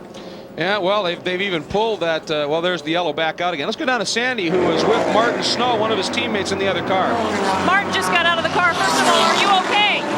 Yes, I'm okay. I think the engine blew up or we lost a turbocharger or something just as we crested the hill over here. And I heard a big pop and I saw the flames in the back and hit the fire button and tried to get over as quick as I could. But everything's fine. You sure made a quick exit from the car. What was that? You made a quick exit. Oh, it doesn't take me long to get out. Okay, sorry about that. Tough luck for you guys today. Now we may want to check the track because, as he said, it felt like it let loose. There might be some fluid on the track they're looking for. All right, well, let's go and take a look at the replay here, and you see the big plume, and that's not in a great area if it is throwing stuff down on the track. Well, he called it right. It was right at the crest of the hill, and there's certainly no shortage of oil there, and he did a great job there to get off the racetrack and not put a bunch of oil right at the apex of turn 12, which could have been a real disaster for the other cars on the racetrack. Yeah, Martin's been racing a long time, and he's been in oil somebody else dropped, and I think he understood that, did a great job. Obviously, they shifted Martin over to the 08 machine. We weren't aware of that. Nice job by Martin Snow to get that car off track and keep that racetrack clean.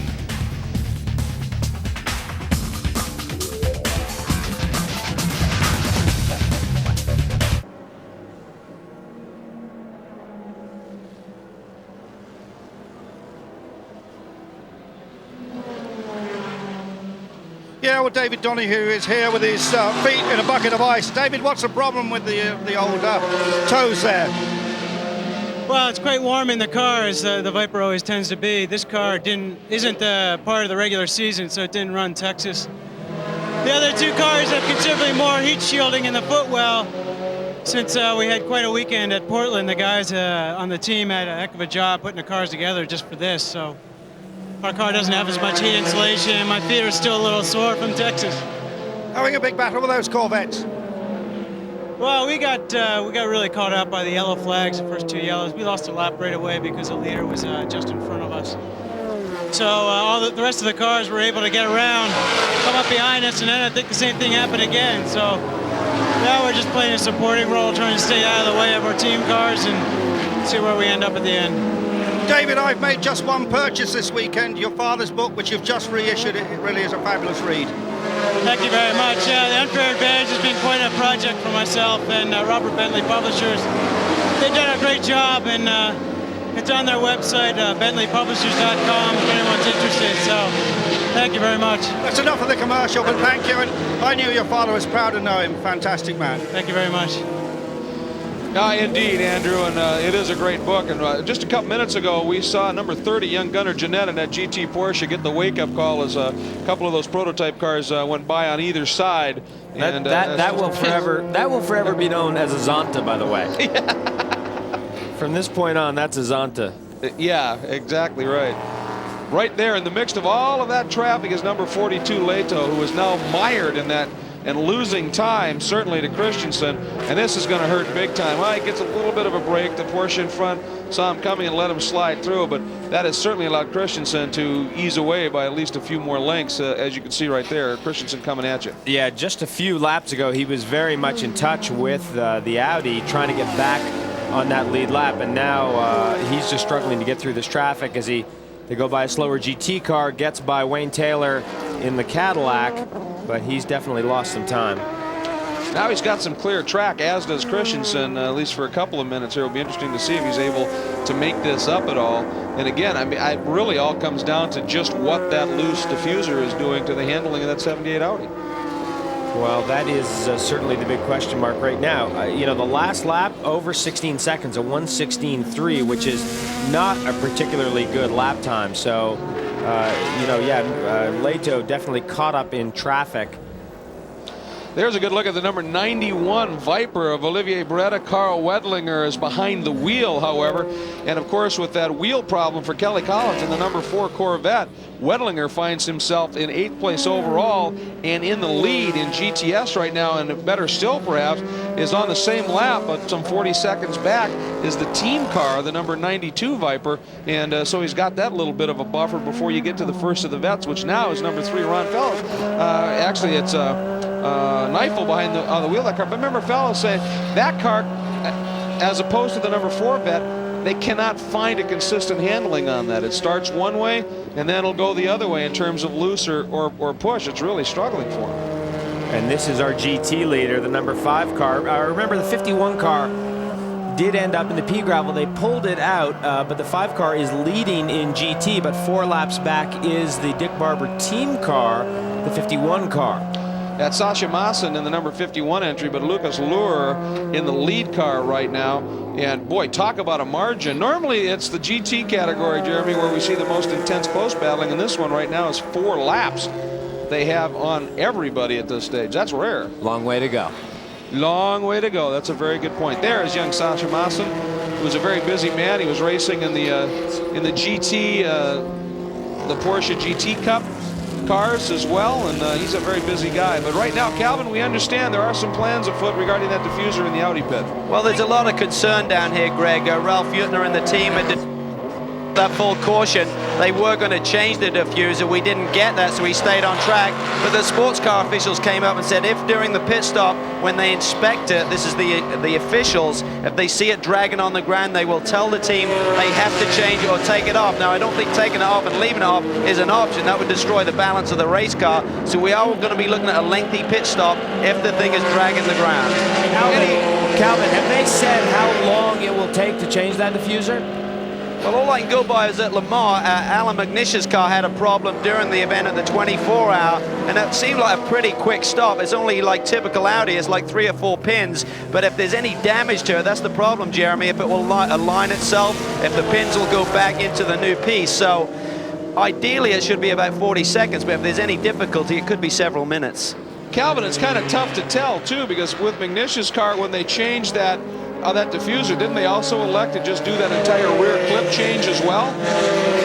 Yeah, they did at Le Mans. That was actually, I think, when the upright had gone, when they'd been bouncing over the curbs, Greg, but McNish actually had like a half spin due to the rear under tray coming loose, and the team determined that may have been the use of curbs as well. Calvin, the whole left rear corner of the back of that diffuser now has ripped clear, and it is dragging on the ground at the back as well. I can't imagine they're going to be able to let that car stay out. I mean, most of that diffuser now is on the ground, and that right rear corner, Jeremy's all that's holding it on. Well, Greg, the thing is now is that before it was just moving around a little bit, but now as it, you know, because eventually the right side of it's going to give away, and then the car is going to lose a bulk of its downforce, and the car is going to become very unbalanced, and this is why JJ Leto is closing up this gap.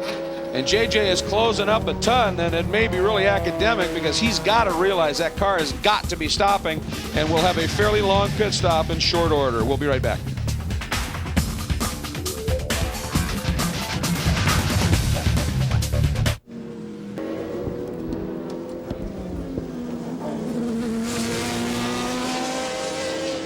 Welcome back to Road Atlanta, and perhaps defying the odds a little bit, the number 78 Audi of Christensen remains on course. But Calvin, you say that now, of course, after seeing that drag at the back, they have plans that are a bit more immediate. They're definitely planning on bringing him in, Greg. Here we have a new diffuser, which may be the one used, but there are only 2 pins, one each side.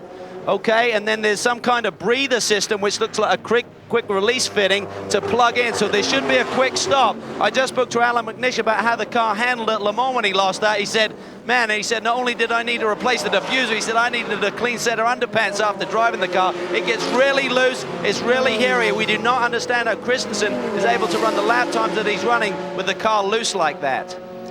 Well, Calvin, I was actually going to say that. I mean, this is, you know, I have seen Christensen do some incredibly fast laps and some wonderful things, but the fact that he's holding off J.J. Leto in an ostensibly healthy BMW, Christensen is working some magic here. He is in the pit lane and heading right down into the pit. There you can see the diffuser on the ground, and it has just worn flat away. Calvin?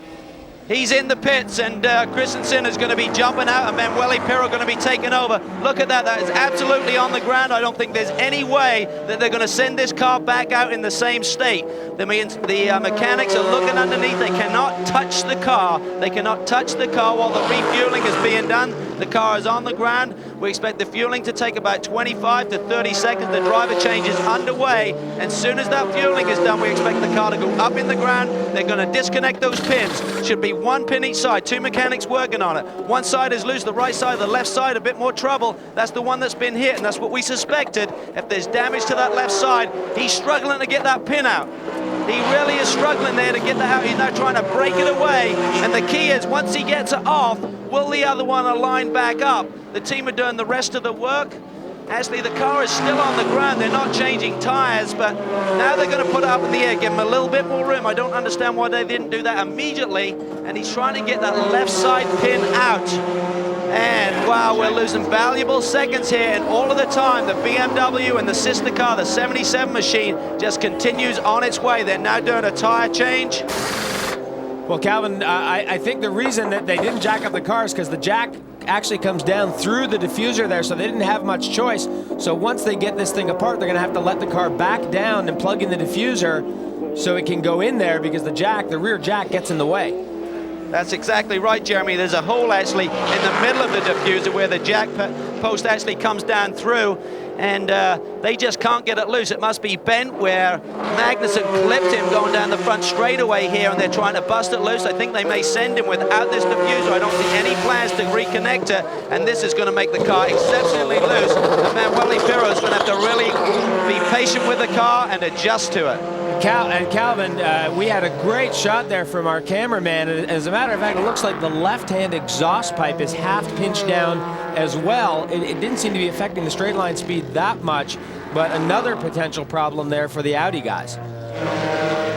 And this, of course, all goes back to the contact with Jan Magnussen in traffic. Magnussen hit the back of the Audi with the nose of his Panos, and it did quite a bit of damage. It's taken about 25 or 30 laps here to manifest itself, but now a big problem for this Audi team. Yeah, Mauro Fischer, our cameraman down in the pits, what an incredible job that was. It's going to be interesting to watch now. Pirro, and keep in mind now, Pirro, the last time he got out of the car, was working great. So Christensen is the only one who's driven the car with the off-handling, and Calvin, I understand he's with you. He is. Tom, you got together with Jan going down the front straightaway. What was the situation there, first and foremost? We had a few of these. I'll have to talk to him. I was obviously it's we have a back marker coming slow, so he comes out with better momentum. And I must misjudge the situation a little bit, because Jan probably couldn't. I thought I would close on the inside. Jan can try to pass on the outside, but obviously he was too close, because I feel a little touch, and maybe I miscalculated situation, and he was so close that when he's so close, he probably loses the front downforce and can't do anything. So How was the car's handling? The diffuser started to come loose. There's a little bit of damage. Then we saw on TV where it started to drop. Did that dramatically affect the handling? No, you have to think that when I got in the car, we had to make up some time, and I decided to triple stint on the tires. And I must say, they worked very well. They worked very well. I was just starting to lose a grip on the rear, if it's from the diffusers or if I simply have overcooked the tires a little bit, I don't know. But they work perfectly for 3 stints. So maybe they were a little bit too cautious now, because I haven't seen what's the problem on the car. The damage was so severe they couldn't replace the main part of the diffuser. What would really be the consequences of that? I would assume a lot of rear downforce will now be gone completely for Emanuele.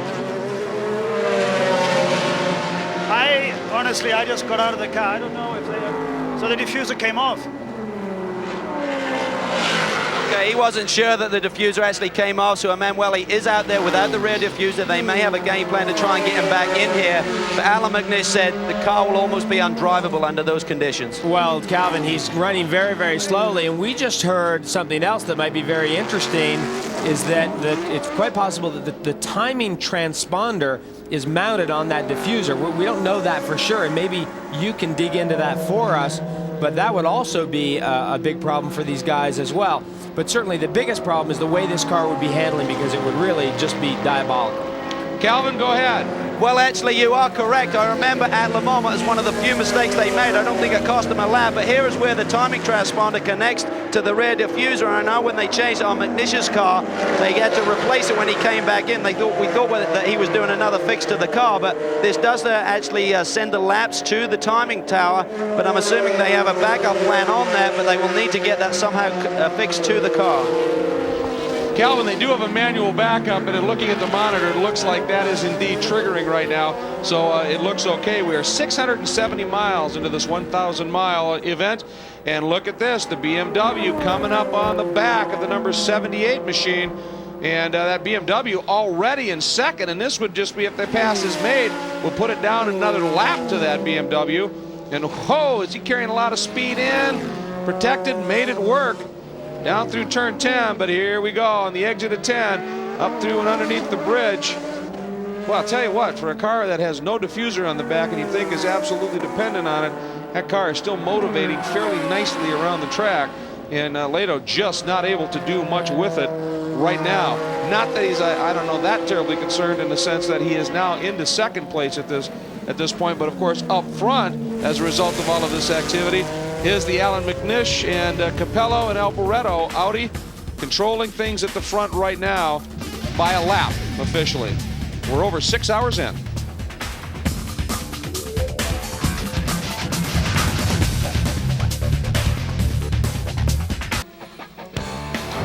As we said, we passed our 6th hour here in the Petit Le Mans. Let's look at the highlights from hours 5 and 6.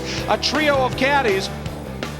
2 of the Dams cars and 1 of the factory efforts. They're having their little intra-team squabble, if you want. Here, the Patriot Viper, driven by Brett Parker, a late add to the car, just getting it loose under the bridge. Big impact. Went inverted, but he got out of the car. He was fine. He was checked over. It was a wild ride, but he was okay. Now, here's where things get a bit interesting. There is Leto in the BMW. You now watch. Right there is 78. That is Christensen being chased hard by Magnussen as they head down past start finish and up the lap. Magnussen trying to get a lap back. Right here, Christensen gets blocked. Magnussen gets the run. Christensen blocked, boom! Magnussen trying to evade, gets into the left rear corner, and immediate damage to the diffuser. Was it severe? At first glance, when the crew stopped, they sent him back out. No, but you can see the front end started to loosen up. It was getting worse. Then, after a pit stop, the number 4 vet of Kelly Collins suddenly very slow on course. They came back in. It was a loose left rear wheel. It didn't locate correctly on the pegs. They brought it in, snugged it up a bit. They are back at speed, but it was costly. Then, the 08 Rook Racing Porsche in the hands of Martin Snow. Big turbo let go and a big conflagration behind the car. A brilliant job as he knifed through the grass to keep oil off the track. That was superb. And then look at that split right there. Young Gunnar Jeanette, youngest guy in the race, found out what an LMP sandwich is like at about 180 miles an hour. He'll live with that one for a while. And there, the diffuser at the back of the 78 Audi is letting go, and they had to bring him in and make the stop. They did. However, remember now, they could not replace it. There's still a piece that they could not get loose on that car, and it is sitting there, so they have some problems, certainly. And Calvin, there's still some concerns for that 78 Audi. There is not a timing transponder on the car right now. It does connect, as we suspected, to the rear under tray, so they're hand timing that right now. I just spoke to Ralph Yutner. I said, how much downforce does it take away with the complete piece missing? And he just sort of like blew his cheeks, and he said 10, 20%, and he laughed. He said, we're now back to 1998 specifications. So they've actually increased over the last couple of years the rear underwings and got a lot more downforce from the car. But the key is balance, Jeremy. It's not so bad if you lost in the front end as well, but right now he's got an imbalanced race car. And Leto is as close as he has been, but boy, that Audi has got so much top end. But you're right, Calvin, it is all about balance, and that is what is allowing JJ Leto to stay so close to this Audi. And though Leto is second right now, the Audi is third, he would like to put another lap on the Audi, no question about it. Well, it almost looks as though while Leto looks faster as the Audi's struggling through the swoops and the S's, the Audi's still looking awfully good on braking. Which is actually a little bit surprising, because down, especially at those speeds, I mean, they approach at over 185 miles an hour into that braking zone. Downforce is a big part of what makes these cars stop. And of course, the balance, not only that you lose in terms of the handling of the car, you lose that balance in the brake zone as well. So I totally agree with you. I'm very surprised at how strong that car is in the braking zone. Derek Daly has rejoined us here in the booth, and Derek, you just watched the highlights from hours 5 and 6, and as you can tell, it's been as busy for us as it was for you in the first few hours. And Greg, what amazes me continually about these long distance races, they used to settle down after 1 or 2 hours in the years past. Nowadays, these things become sprint races right from start to finish, and this is just the same. And McNish, we saw him interviewed earlier on how frustrated he was when the pace car cost him the hard-earned lead, and suddenly number 78 gets himself in trouble, so now McNish's car is back in the lead again. And of course, the big story continuing to unfold with that diffuser on the 78 machine, Cal. Well, this is the actual pin that came off the race car. Ideally, what you do is just pull on this pin here, but that's what happened when the mechanics went to it, so they were then fighting with this pin. As I start to turn this, you can see it's slightly bent, so it wouldn't just slide out, and they could not get this released. So right now, they're concerned about whether they can get a new one fitted on when he makes another pit stop, but this probably costs about $2. The budget here is about $100 million, so that's those small parts that can really make the difference. Well, Parnelli, Jones, and Joe Leonard know that one, don't they? It can happen sometimes, no question. And the battle, and again, it's not for position per se between the 78 machine and that number 42 BMW. That's just a case of the BMW trying to get another lap, another cushion. But coming up behind, here is your race leader now. Well, and Greg, this is critical because the JJ Leto wants to get around the number 78 car, and the 78 car, of course, will be now trying to hold Leto back so the 77 car can come up and put another lap on the BMW. And one of the things, Derek, was at the last stop when we expected to see Alboreto get out and he didn't, McNish came over the wall and started encouraging him, saying, come on, pick it up. Alboreto has suddenly dropped down into the mid-113s. Meanwhile, Leto and Christensen, with the damage in the car, they can only run 115s. And look at this battle here as they work through the pack. But Alboreto has responded. Yes, indeed. And Alboreto, there were discussions as to whether they would still include him within this team because of some of the race. Oh, he gets a whack. That's exactly what we saw so many times earlier on. But Alboreto does not go well on every racetrack in this Audi. This particular track, and on full tanks in particular, he has been right on the pace. Wow, boy, that just gives us a jolt in here when you see it happen, because it happens so fast. Well, the problems continue here for the number 93 entry of Donahue, Belloc, and Dupuis. We heard David Donahue talk about the drivers are struggling with heat, especially in the footwell, because they don't have the heat shielding in the car, and then it gets a bounce by one of the LMP machines and gets sent off course. Let's go back and take a look at a replay of that moment. And of course, there's no question, Pirot was in a bit of a hurry here, Jeremy. And this is a classic case of closing rate of these P cars. The GTS car, the two P cars have just gone by, and it's like, okay, that's it. There's two of them. Alboreto comes up so quickly, and you've already committed to turning into the corner. You're done. You've decided what you're going to do, and all of a sudden, he's there. Yeah, and I said, of course, Pirot was Alboreto driving the lead, number 77. So I'm sure he's going to be a little bit circumspect for a lap or two and make sure that that car is in good shape. And certainly it appears to be.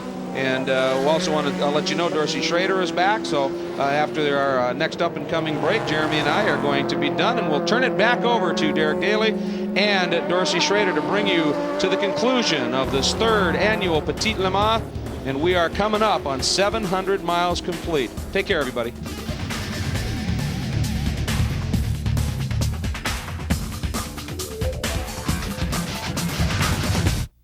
Speed Vision's coverage of the Petit Le Mans is brought to you by Audi. This is Johnny O'Connell in the Panos, car number 2. Sandy, you down there? We're down there. They're taking on fuel, and of course, they're not going to be a driver change this time around. As you know, the rules insist that they must take on fuel. They are not allowed to move toward the tires or check anything, and he's down and away. We're expecting his teammate to come in shortly. There will be a driver change at that point. Jan Magnussen will be getting out of the car of the number 1 Panos, and David Bradman will be getting back in just a moment. When you stand on the side of the racetrack and watch that Panos, Dorsey, it is a handful. But I know it's a bit better now because of the power steering they put on that car, and the drivers love it. Yeah, but none at all. It's still a beast. Make no mistake about it. You watch these guys wrestle this car. It shakes the ground. It moves your hair. It's a beast. Watching Alboreto here, I don't think that Viper actually touched Alboreto, but I think the avoiding action was so dramatic it put the Viper off the road. I think it was he went up there, he started to turn in, he said, oh my, there's a car there, and he immediately straightened his hands, and it was all pretty abrupt, and off the road he went. Of course, he went right out into the marbles, and that was it for him. Now, is this a driver change? Magnussen going to get out? Yes. Sandy? And let me tell you a little bit about this. David Bradman basically disappeared after his last stint. He has a sore back.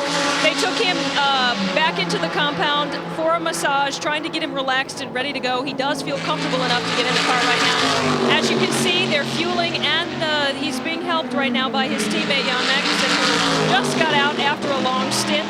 They're strapping in. And they will also be prepared as soon as the fuel is finished, which it is now, to take on 4 tires.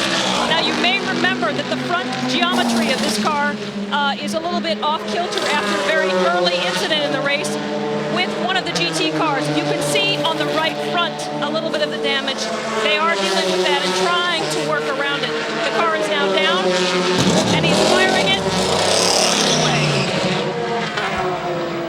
And we actually had a reasonable look at the nose of that car, and it's just the upper dive plane on the right front that seems to be damaged from Magnussen hitting the back of the Audi. And you see the lights in the center of the nose. They are not turned on yet. Those are brand new for this year. You could also see on that pit stop all the rubber that was on the front of the windshield, or of the headlight covers. I'm surprised they've had those exposed the whole day without any tape on them.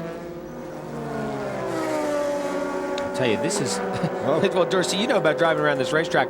Look at this. This is finally Leto getting a run on Emmanuel Pirro, and he actually puts him down another lap. So that's good for the BMW, because Alboreto had been rolling up behind JJ Leto, and he wants a little bit of protection. You can see Leto now closer to his teammate. And I don't know if there was a stumble there, JR, or not, but it seemed like the Audi slowed more than it needed to for turn 1. I'm sorry, I said Leto closer to his teammate. I meant Alboreto closer to his teammate. There's Alboreto, there's Leto. And what the BMW guys need right now is a full course yellow. The BMW is on the lead lap, but it's the tail end of the lead lap. So he's very close to going down a lap. And here is one of the GTS cars in the pit lane. Calvin? One of the Vipers, the number 92 car, Tommy Archer, just had a bit of an off coming down through turn 12. Didn't hit anything, but ran in the grass along the front straightaway. We see the grass in the front wheel. There's a lot of grass in the radiator grill. I think it's going to be de Riesberg getting behind the wheel. Now the fueling is done. The driver change is somewhat complete. The team can go to work. They're going to put on set of fresh Michelins and really trying to clean this grill out on the front end, but a lot of grass stuck in here, and they're really fighting to get it out. In fact, he really took quite a trip, about 200, 300 yards down there. There you see the wheel come off, all the grass fall out underneath there. A lot of smoke, got to be careful you don't catch fire there. The brakes literally are up to about 1,200 degrees here under this sort of conditions, and there you see the front grill. They're working on it, trying to get all of the grass and rubber out of there. De Riesberg fires it back up, and he's back underway. And Calvin, they were already one lap down to the Beretta Wendlinger Dupuis cars, so they can't afford to lose much time. For the folks at home that saw that space gun that was stuck into the wheel there, what that is an infrared heat device that told the technician there the brake rotor temperature. He was taking the brake temperature right there. Space gun? Space gun. Let's just go back and have a look at this pass again. Again in a traffic jam.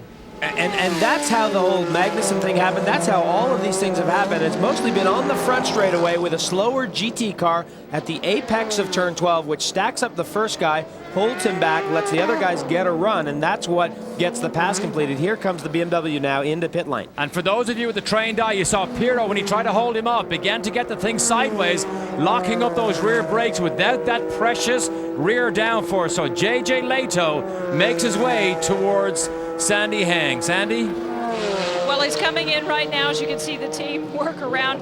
You may remember they did extensive testing with this BMW. They changed the differential settings as Mueller is now getting in. Before the race, Mueller was telling me that somehow here they have found more grip.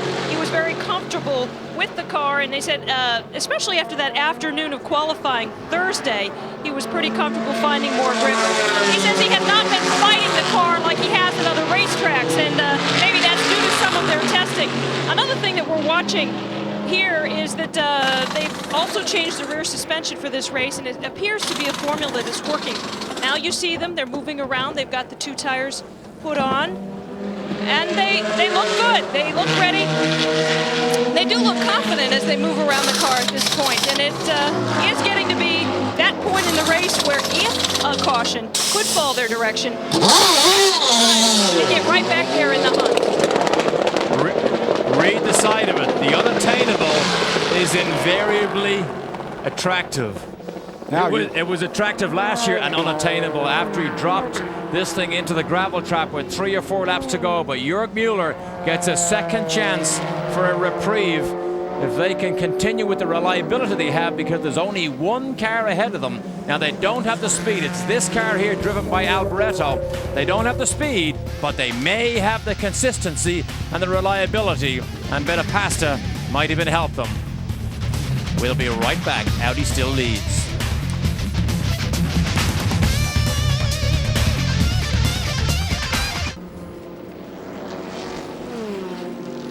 Welcome back to Road America. The sun is just, Road Atlanta. It is getting late. Where did you go on your break? I was about to say the sun is going down behind the trees. The sun is going down behind my brain here. At Road Atlanta for the Petit Le Mans, and this is the signature, one of the signature events of the American Le Mans series. It is 10 hours, 1,000 miles, which is about 394 laps. However, we've had more yellow flags today and more incidents than we certainly had last year.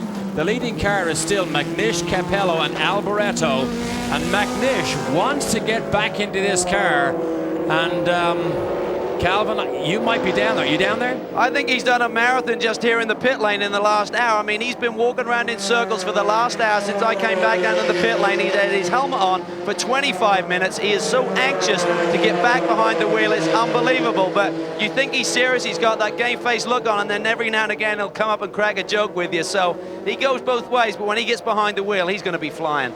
He will be flying. In fact, he had actually requested if he could get in and do this stint that Alboreto's doing right now. He was that keen to get back in and do a marathon. You know, before you guys came back to the booth, we were talking a lot about the flow of a race with two drivers, and you introduced that third driver who hasn't been with you for the whole season and how that can potentially interrupt it. And I think that's what has been introduced into this whole situation, unlike Leto and Mueller in the BMW. Exactly, and Leto and Mueller, some people blamed Mueller's fatigue on the incident last year. They say no, it was the rear brakes locking up, but the lead Audi is in. Magnish, the master, jumps in. Calvin? Michele Alboreto jumps out. He had his belts loosened as he came down the pit lane. Alan McNish, as I said, was definitely ready. He has a little seat insert. He pops in. A little shorter in stature than Michele. Michele plugs in his radio. Alan does his own belts. The fueling is going in right now. Tightens up on the shoulder belts. Alan is ready to go. Resets some of the switches, resets the fuel. All of that information is given to Alan on a little board in front of the car and also via radio. Now the team goes to work. Just one wheel gun each side. They loosen the rear. The mechanic puts the rear wheel on. Now they go to the fronts, and then they'll tighten up the left front and then tighten up the left rear. As you can see, frantic action there. They realize they need a good clean stop. Alan McNish is ready to go. He fires it back up. Back underway for the Audi 77. So now here's the question, fellas. We know McNish did over 3 hours to start this thing. He got out as fresh as a daisy, has been hopping around the pits ever since. He now has, what, 3.5 hours to go again? The chances are he's going to want to try and stay in that thing. Or about 120 odd laps. So, 120 laps is an awful lot. That's a long, long way. You know what? I think Capello is going to be ready to get back in again. But Alboreto, they still... Scoring right now still shows them in the lead. However, Pirro is only shown as 1 lap behind, which now will put him on the same lap, and also the same lap as the BMW with Jörg Müller now in it. You saw that dancing around that McNish did in the pits. I can almost guarantee you that he is not going to get out of this car. Well, there's no shortage of nervous energy there for Alan McNish, but in the early stages when Alboreto was in the car and he was losing a ton of time, including the race lead, that was when Alan McNish was really beside himself. Alboreto eventually got up to speed and was doing good, solid lap times, but McNish was already over the edge, and he already wanted to get back in the car. So while things settle down here a little bit, I want to introduce you to a special guest who's just joined us here in the booth. He is the former chairman and CEO of Championship Auto Racing Teams, Andrew Craig himself. Andrew, great to see you. It's good to be here. Now, obviously, the question that most people ask is when they see you here at an American Le Mans Series, why? Are you interested in maybe getting involved in sports car racing? Well, I'm on my worldwide listening tour right now, and this is all a part of that. And I love sports car racing, and obviously I know Don Paynos very well. I know Scott Atherton has recently joined Don very well, and I thought it'd be good fun to come down for the weekend. So have you taken some time off since the end of your tenure at CART? Oh, you bet. Yeah, I took the summer off, which was frankly very enjoyable, and we had a great time. Watching the number 3 car back in, that is the fellows Nigel Bell car, running third in the GTS class at the moment.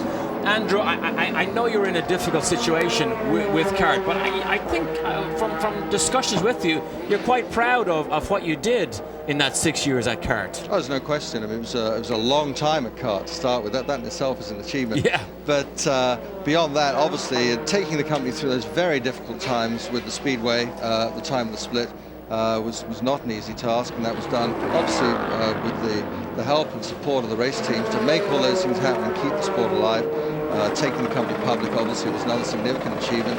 Put a lot of money into a lot of people's pockets. That is Justin Bell that has just got in to the number 3 car. Just got in. Andrew, the Formula 1 race is obviously high profile at Indy last week. People still say now, will these two single-seater factions of CART and IRL get back together? Do you believe they will, Andrew, down the road? Well, I've always said, and I will continue to say, they need to. I mean, quite clearly, one series is in the best interest of the sport, and one day that has to be achieved, and hopefully it'll be sooner rather than later. We did come, I think, very close last year to getting a deal done. Didn't work out in the end, but got very, very close. And I think the will is there on both sides to make it happen. Hang on, Andrew, just a couple of seconds. Let's get down to Calvin. Calvin? Well, the animal is back in the pits. Michele Alboreto. Michele, the old animal. Looked like you're doing a great job out there. You come in with the race lead right now. In your first stint, looked like the times were a little bit off. Some understeer in the car? Yes, I had a little problem at the beginning of the stint because the understeer was a little bit too much.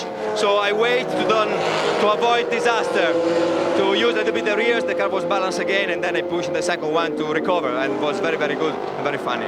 Did you change the tires, the compound, or you make an adjustment to the car? Or? No, now I think we go ahead with this one because we're in a comfortable place. We don't make any experiment. Derek Daly still thinks you're an animal, and I believe you think this race is too short, right? You want 24 hours of this action. For me, it's too short because I don't race very often, so I would like to stay more in the car, but we'll see. Okay, you came so close at Le Mans. We hope you can pull it off here today. Good luck. Thank you so much. Bye, Tom. Okay, as we watch Alan McNish now still run in second. Andrew, I don't want to put you on the spot, but do you see yourself maybe being involved in this American Le Mans series in the future? It's not impossible. I haven't made any decisions yet. What does that mean? I'm going to do. It means it's not impossible. He answered the question, Derek. I think he did. I think that means it's not impossible. Well, so don't be surprised if Andrew Craig, the former chairman and CEO of CART, takes a leadership role in the American Le Mans series. Thank you, Andrew, for coming by to see us. No, I'm not taking a leadership role in the series, but I have a great interest in sports car racing. Okay, I think we know what that means. Thank you, Andrew, for coming by to see us. Thank you. Calvin? Yeah, the 91, the leader in GTS, is in the pits. Mark Duez is behind the wheel right now. They tried to fire it out, and the car just quit. They have an auxiliary battery over on the right-hand side, and they're doing work to the right door. I'm going to come over here. There's some ducting that's come loose, and the team are going to work inside the right side. We're going to try and not get in their way. They've got an air impact ratchet there. They're going inside, and I'm trying to take a peek and see what the problem is. Looks like something may have come loose in there. Try and get a chat here with Mark. Mark, what's the problem? Looks like it's a battery problem. They think they don't have spark to the car. When they plugged in the auxiliary, the extra battery on the side of the car, it fired up. As soon as they unplugged it, the car quit again. So they've got the wrenches flying in the right-hand side there, trying to connect a new battery. And this is really costing the leader. There's about 3 cars on the same lap in this class. So valuable time under green flag racing. And now we have the Chevrolet Corvette has now gone into the... No, it's not. It's actually, he moves up, but the 92 car has moved up into the lead. No, correction again. The number 4, Andy Pilgrim, Collins Frank Freon car right here has now gone into the lead in the GTS category. This is a battle that has now gone on for more than 6 hours. Viper, Corvette, and now it's back in the hands of the Corvette. This is a fight that will go on all day long as we watch Chris Neufeld exhausted.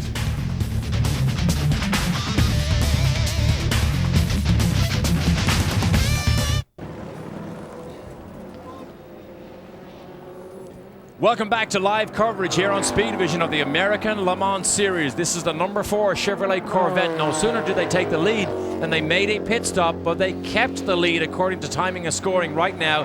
Frank Freon, the Frenchman, has taken over the driving duties on this Chevrolet Corvette, and this is still a fight because they are on the same lap, only just about a minute ahead of the second place car. On board now with the 78 car. They made another pit stop. Again, they checked the rear diffuser, Jeremy, and decided that this thing handles well enough to go ahead without major surgery. I mean, I'm amazed at the lap times this car is doing without that diffuser in place. I mean, clearly they're just like, okay, let's run the car. It's doing a reasonable lap time. They tried to fix it already, and they couldn't get the old one off. Now, one thing you got to ask yourself, with it getting dark out here, it's very cool at nights. It's nice and warm during the day, but it's going to be cold. Now, will it have enough rear grip in the cold? We've had an email from Jim Begley and Robert Wiles. They just emailed us. They want to see the Beetle Cup footage. A race that happened earlier on. Well, as we strive to please always here in Speed Vision, we will gather up that tape for you and show it at the back end of this segment. Now remember, we are interactive today, so if you want to email us right here in the booth, we have our computer. Go to speedvision.com, click on the link, and send your email questions and comments directly right here to us, and we will attempt to answer as many as we can. We've had more than 2,000 emails so far, so we can't get to everybody. We will strive to answer as many as we can. Well, you know, the bad news on Mark Duez's car, they say it's a battery, but I don't think so. When they put the battery in, they started it up, they unplugged the battery, it died right away. That means that also the alternator is not working, and I didn't see anyone go underneath the hood. So the new battery will only last so long if it's not getting a charge from the alternator system. And that car now has fallen back to 4th in class. The 92 team car now, after the whole pit lane shuffle, is shown leading the GTS class. The number 3 Corvette right now showing up in second, and the number 4 car back to third. After that pit stop to put Frank Freon in. So after the Archer Heisman car comes in, they'll probably lose that lead again. But just to give you an idea of the speed of these two leading Audis, this is Emmanuel Pirro here. You see last lap and fast lap. In time, the fastest lap of the race so far was Alan McNish at a 1 minute 11.7. Now, the next fastest is his teammate at 1 minute 12.2. That's half a second. The last lap they just did was McNish a 14.2 and a 15.0 or a 15.7. So that was 2 seconds a lap. And actually, Derek, those times, at least on the Audis, were set in the first half hour of the race, and they've slowed up considerably since. Jeremy, here's the thing. With the diffuser gone from this car that we're on board with now, on a perfect lap with no traffic, you can take the ideal line. But when you have a downforce loss at the back, you can't duck and dive with confidence like you normally would when all the downforce is there. That will slow them up definitely through traffic. You cannot be as aggressive, but and I've already said this, I'm amazed the car's going as fast as it is without the rear downforce, without the downforce, and without the balance. That's the thing. Right. It's one thing to lose downforce. If you take downforce off the entire car and maintain your balance front to rear in handling, but if you lose that balance, that really is more critical than losing the downforce. And when you lose the diffuser from the back, it affects the rear downforce more than anything else. So you get a very pointy front end on the car, and in the high-speed corners, you definitely get a back end that you just feel is not secure. And on top of that, now the cool air comes in and the turbos get happy and he gets more power to deal with. So normally we like happy turbos, but maybe not so much with the diffuser missing. Maybe not tonight. I think these guys, I think the number 78 car is really now just hanging on to finish third, hoping for mechanical problems with the BMW or the team car, the number 77 car. But certainly it is McNish's car, the number 77 car, which is leading right now, that is in the best shape here. Mechanically, the car is good. McNish, clearly the lead driver in that car, is on board and has taken over the driving duties. And he was the guy that set the tone early in the race for that team. Went out, did a triple stint, had a big lead, and now is back in the car and in the lead. And McNish's style is to really stamp his authority on these events as early as he can as they negotiate traffic here now. But remember what happened at Sears Point. He lapped the entire field, including his own teammate, just to show how good he was. And the brake rotors just now starting to show the reminiscent glow of carbon against carbon, which is so neat at night here. As the sun disappears now behind the trees, we mentioned earlier more than 60,000 people here, and a load of them came up to 3 o'clock this morning because there was a long line of cars still at 3 o'clock this morning ready to come in. Now, we mentioned earlier we would show you video from the Beetle Cup that ran earlier today, and it had a bunch of celebrities in it, including Hans Stuck, including Stephen Cox, Hurley Haywood, Scott Sharp, Scott Goodyear. It was all action. Terry Lingner was in it, and boy, look at this here. This was Stephen Cox and Hurley Haywood just destroyed 2 of the cars and then tried to explain to each other whose fault it was. Jack Baldwin went on to finish second, but Hans Stuck, as you can imagine, came through from the back to win in the Beetle Cup. There it is right there. Tommy Kendall was in it. A lot of big names. Bill Adam finished third. This is a new series, I believe. VW are attempting to start in America. And they did run at the Grand Prix in Montreal as well. Those have been the 2 North American rounds this year. As you can see, the Michelin Man was just away for his lunch. He's now getting back up to stand proud over the whole back end of this circuit as Hans Stuck gets back into the number 9 BMW, and we leave Alan McNish on board the leading car.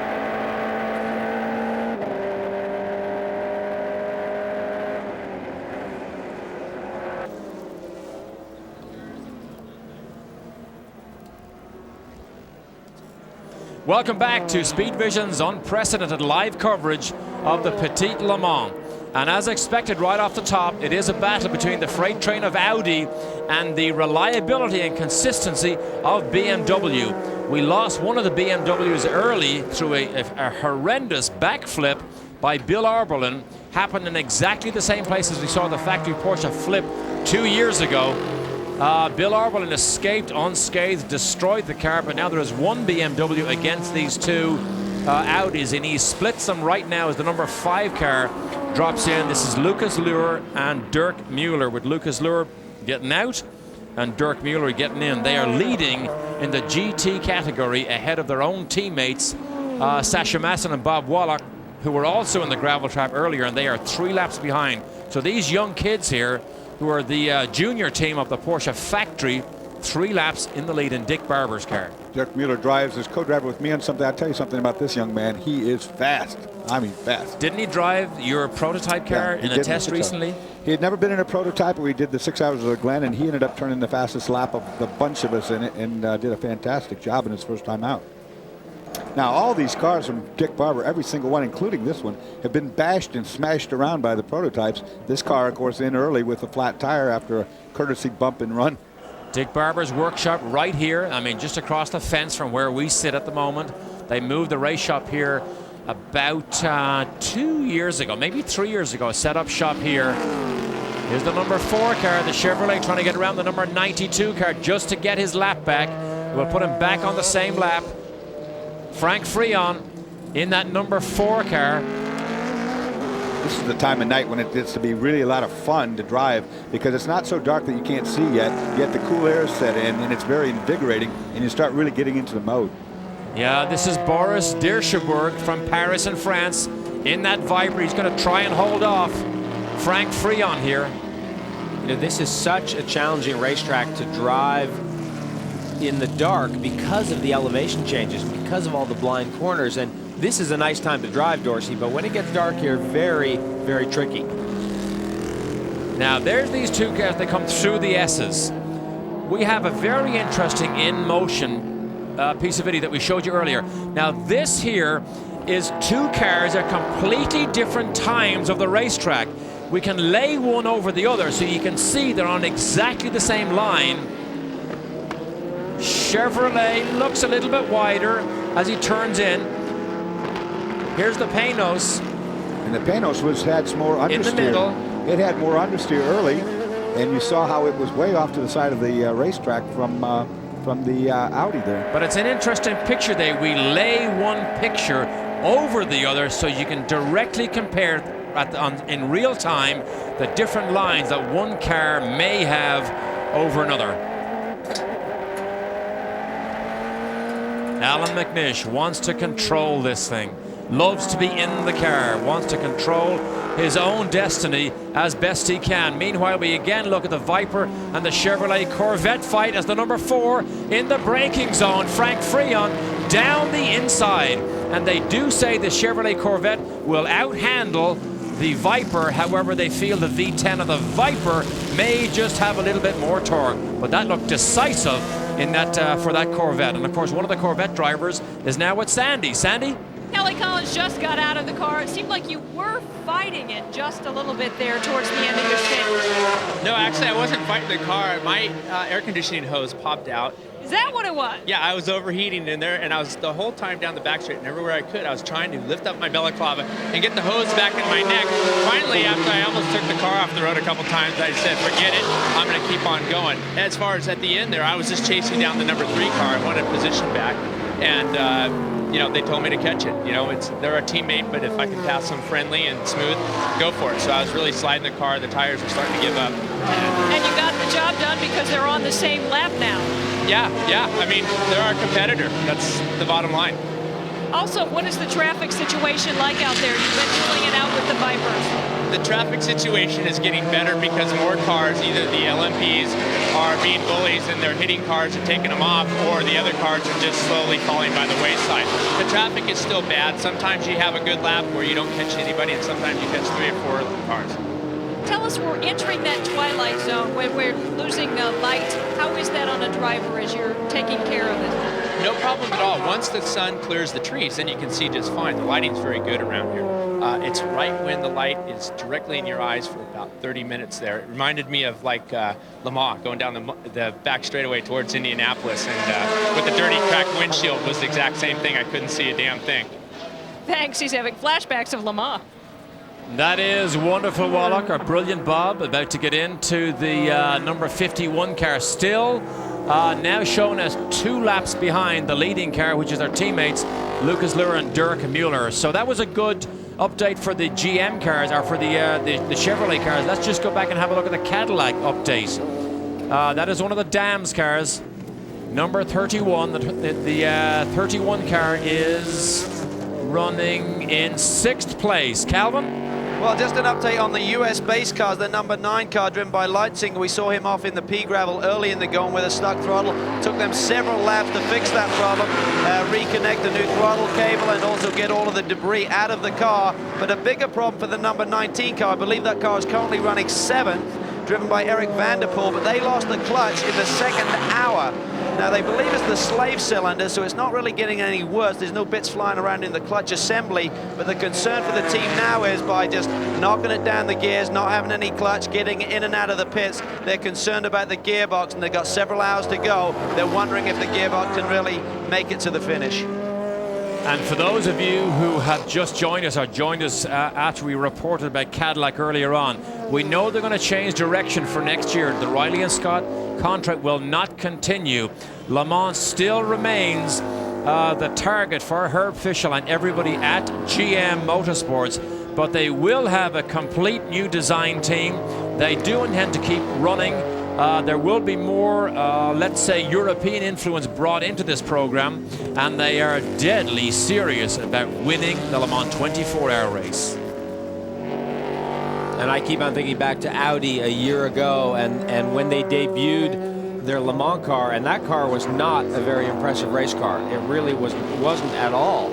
And the BMW team walked all over them, and Audi came back, a lot of money, a lot of commitment, and they redesigned, rebuilt all new cars, and they destroyed everyone at Le Mans this year. Exactly. Lesson learned in a public arena, but the lessons were well worth learning because they went on to dominance. Now, when we come back, we're going to slip away for a quick commercial. When we come back, we're going to show you some of the dramatic moments that have taken place in the last 6 or 7 hours, and I promise you, you won't believe what you see.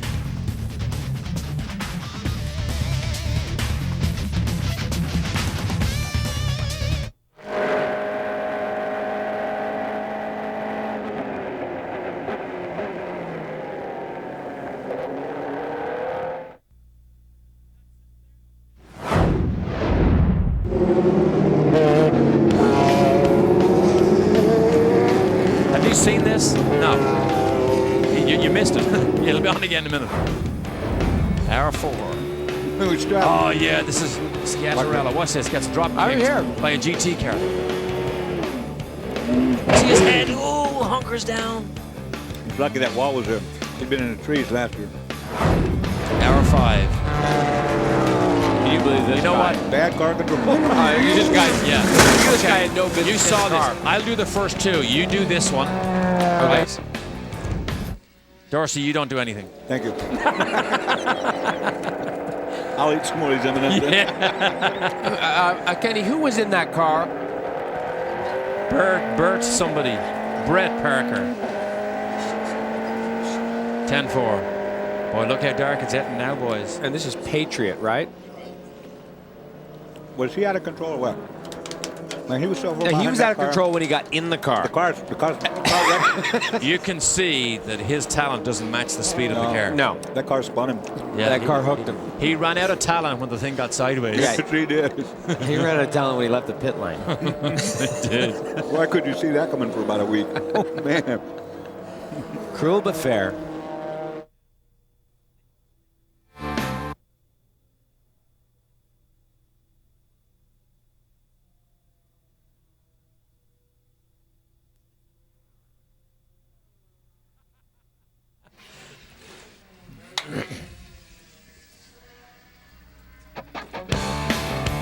Here's what we promised you. This is hour 2. Have a look at this. Look, upside down. He smashes the BMW.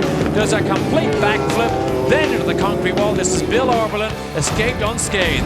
Now this is again tripping over a GT car. Mimo Schiaparella, the Olive Garden Lola. Watch this. Oh, he gets sideswiped. Watch his head. Look at his head. Hunker down. Boom. Into the wall backwards. Good night. It's over. And then our number 5, Brett Parker in the Patriot Viper, comes under the bridge, and the car gets away from it. You can see the car laying the power down, gets into the tire wall, and it trips it, and he was okay. They got him out of the car, but it was a full course caution. Yikes. Now we are back live. Look how dark it got suddenly.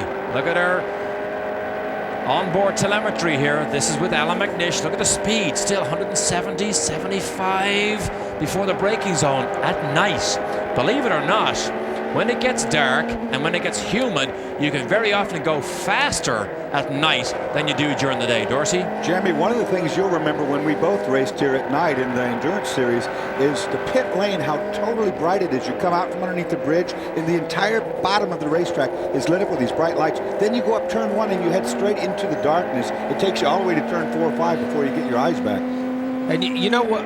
I think what's so tricky about this racetrack at night is with the elevation change, with all the blind corners, it doesn't matter how good the headlights are on the race car. They're hardly ever pointing at where you actually are going to want to go shortly, especially as you come down over the hill and down into the S's, and that whole section of racetrack, very, very tricky in the dark. Okay, now, although it looks like one massive light on each corner, in fact, there are 2 lights in each corner.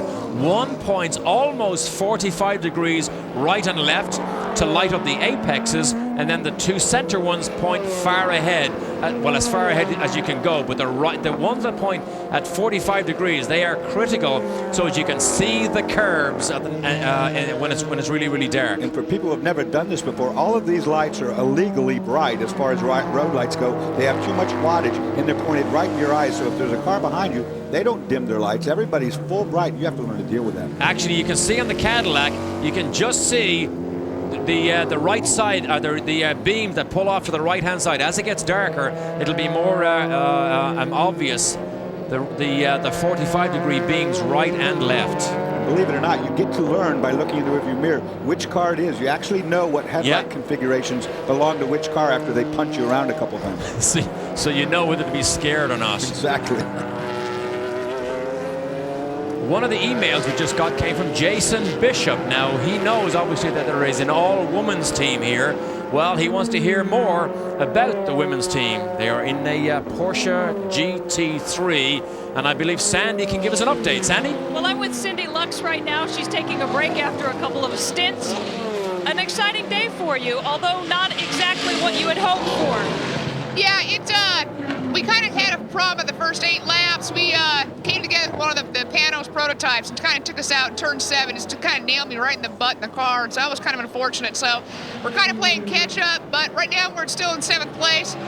We're just doing laps, and all we're doing at this point is just moving up. So I just wish the race was actually a little bit longer, because we're just now starting to get into the groove, and you can definitely see the difference in the car right now.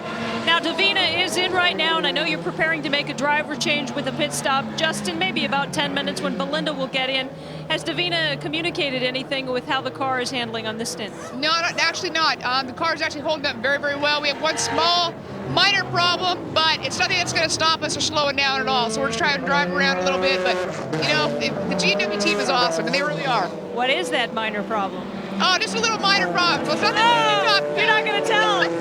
No, it's one of those things you don't talk about because it'll probably get worse if we do, you know? So, no, I just wish it was a 24-hour race, actually. I think we could definitely show our stuff the longer we go on. All 3 of us are very consistent. Our times are very consistent to each other. There's not a lot of disparity between that. But I'll tell you one thing, this is the best thing I've ever done my entire life. The fun factor has been pegged all day long. You're running in 7th in class, not bad. Well, it's not bad, but we can do better yet. Okay, thanks again. That's Cindy Lux. I just want to know what the problem is. Well, one problem they have for sure is the little measles on the front of the car, the little dots, are falling off the back. A woman's problem. Cindy Lux, Davina Galitza, and Belinda Endres, the 3 ladies doing a good job in that G&W Motorsports GTR3. And it is getting dark by the minute here. There is Davina in her younger days. Davina Galitza, for those of you who don't know, was a world record downhill skier. She raced trucks. She also raced Formula 1 cars.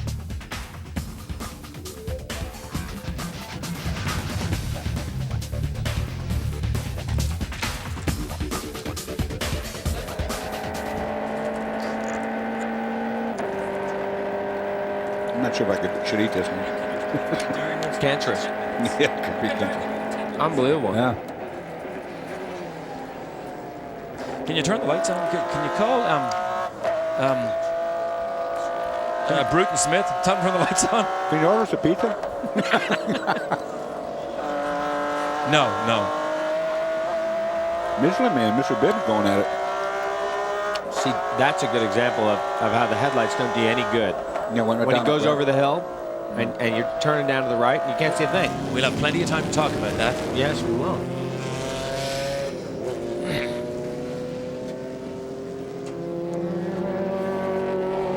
I want to know what the problem was with him. I dare not speculate. Are you going to obsess over this? He is, look at him. Yeah, he is, actually. Now that you mentioned it. If I don't find out in the next Going down there personally. Going down there personally. I'm going to drag her out of that car. Now what's wrong? Yeah. Black flag the 81. Are the measles falling? Yeah, on the back. They're falling off the back. That's what I was laughing about, because when they So we got a nice piece on Road Atlanta here. What else do we have?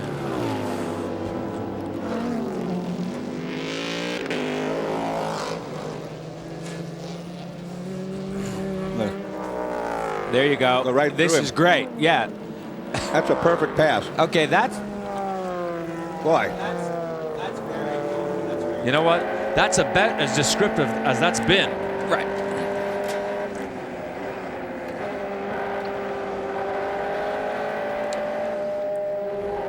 Welcome back. And can you believe how dark it is in just 10 minutes?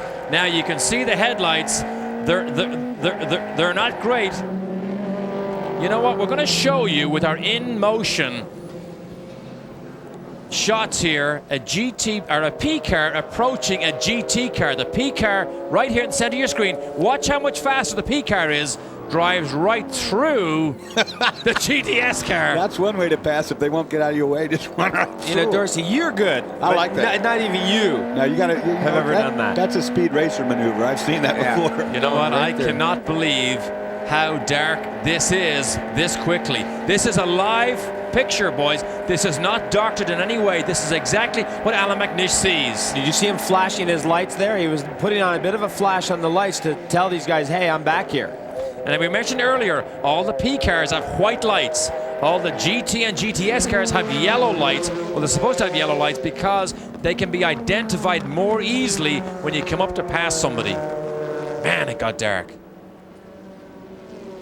I remember at the Le Mans 24-hour race, Jeremy, you remember this. You did some long-distance races with us in the Nissan GTP car. But at the Le Mans 24-hour race, we were doing 248 miles an hour down the straight in the daytime. At night, we were even faster, doing 250 miles an hour because of the dense air makes more horsepower, and the dense air made more downforce.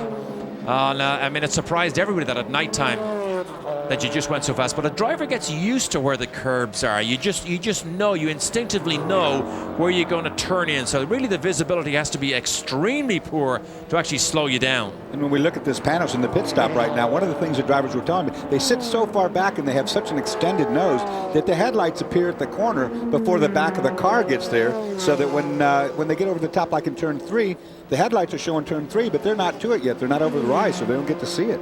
And that really is an extremely challenging part of this racetrack, is all the intense elevation changes. I mean, it goes up and down and up and down, and it does make it very difficult. As Derek said, they do have some lighting units out on the racetrack, and you see the front straightaway here is actually quite well lit. But when you get out onto the back part of the racetrack, and even going up the hill here at turn 1, it is not particularly well lit. And for the folks at home that see the difference right there, the P cars and the cars with the yellow headlights, all the GT cars have the yellow headlights. All the P cars, these blindingly bright white lights. And that's one way, when you look in the rear view mirror, you can tell which it is that's coming behind.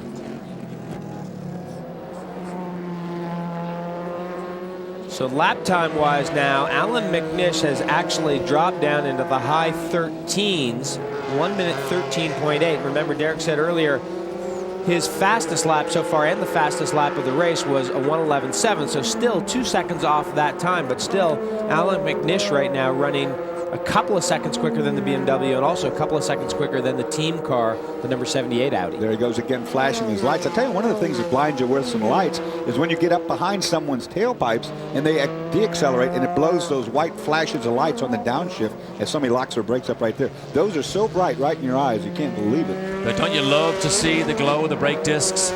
Carbon brake discs, it generates so much heat so quickly, more than 1,000 degrees, and then dissipates that heat so rapidly, and it's extremely lightweight.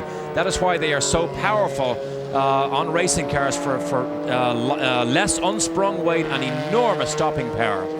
Now, as part of the promotion for this weekend, most of the racing teams went to the Mall of Georgia and brought their cars for display. They invited the children to get up close and personal, take pictures, but really this was a chance for the families and for the kids, Jeremy, to really touch and feel and see what these things are all about. And it is a great opportunity because so few people get the chance to get up close to these cars and actually touch them. And of course the drivers there signing autographs and answering questions, and it is a real great promotion for this event. It probably has a lot to do with why we've had such a good turnout here this weekend. Yes, more than 60,000 people. There's Johnny O'Connell right there. Very, very popular here. Of course, has done so much testing. And we had a tire rolling contest. Yeah, there's David Murray. Actually, that got away from Dave there, actually. We've had a few more. We've had a few of those tire rolling contests today. Mind you, they came off the car. They actually drove the car. That's Johnny O'Connell right there. Now it is pitch black on board with Alan McNish. How can he see, you might ask? He is going just as fast as ever. In fact, he is 2.5 seconds faster than the second place BMW of JJ Leto. We'll be back.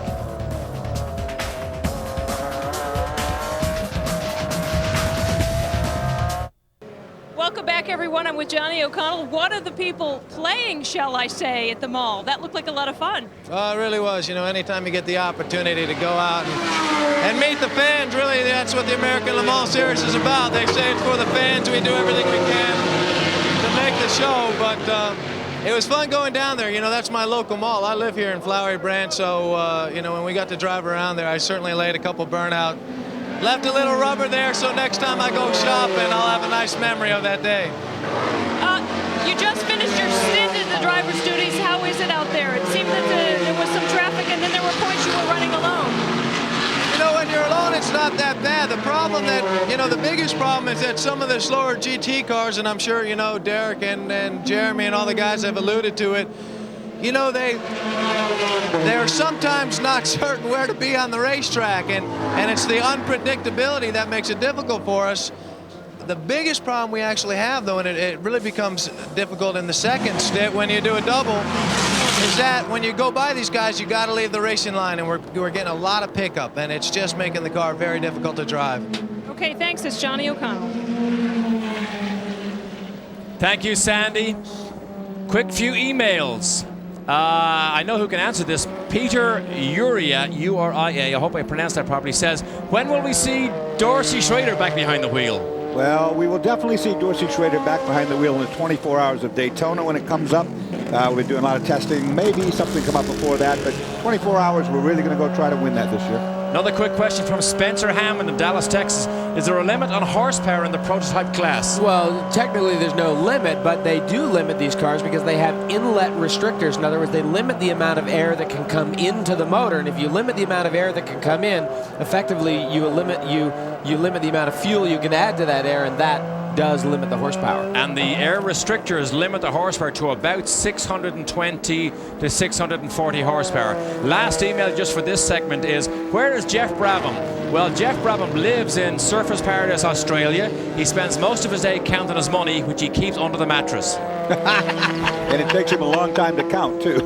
And you would know. Jeff Brabham was extremely successful in the IMSA days with the Nissan GTP. In fact, I drove with Jeff here the last time we ran here and won in a titanic struggle with the Jaguars. Calvin? Well, we may actually see Jeff Brabham before the end of the year. The final race is, of course, New Year's Eve down at Adelaide, and he's going to be running one of the Tom Milner PTG cars with a young hot shoe down there, so they may make an impression this year in the GT category.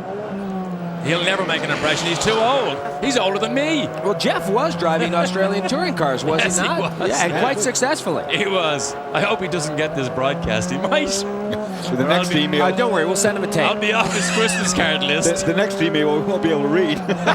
Exactly. It'll be from him. Yep. Yeah. Again, watching our telemetry here. This is the 911, remember. Now, look at the 911s. Look at this. 163 miles an hour before they jump these things on their nose with the brakes. That's the class leader right now, and that's a lot of speed out of a 911 GT3R, I tell you. Well, they've really developed these 911s. Porsche, of course, has great history with this car, and every time they build a new road car, they turn around and they develop a great race car around it, and this car has been no exception. And the beauty of this car here, you can call up the factory and say, my check's on the way. They will send you a car ready to run on the button, which is what Rowan Skye did earlier on when they destroyed one of the last race. They had a brand new one delivered from the factory right here on Thursday. Look at this here. Watch this P car go away. That's one of the Audis. Watch him go away down through the S's. Just disappears into the distance. And see the lights. I just want to show you the lights, the 45-degree angled lights on either side to try and light up the curbing on the right or left side. Look, he's gone. He's gone. Disappeared. By the time this Porsche gets to turn 7, you won't even see that Audi. It's there it goes out onto the back straightaway. Calvin? Yes, Jörg Müller is in the 42 BMW, just cleaning his face shield right now. He's going to stay behind the wheel. Looks like they're going to do a tyre change here, so he may actually be into a third stint. Typically, they change these every 2 stints. I'd imagine he's going to do one more, then hand it over to JJ to complete the race. But these guys are still in with a shout, as we're talked about all season long. Didn't look like this car would have the speed. It's last year's car with a few minor developments. They don't have the full backing of BMW and the budget necessary to build a new car, but week in, week out, they always seem to be on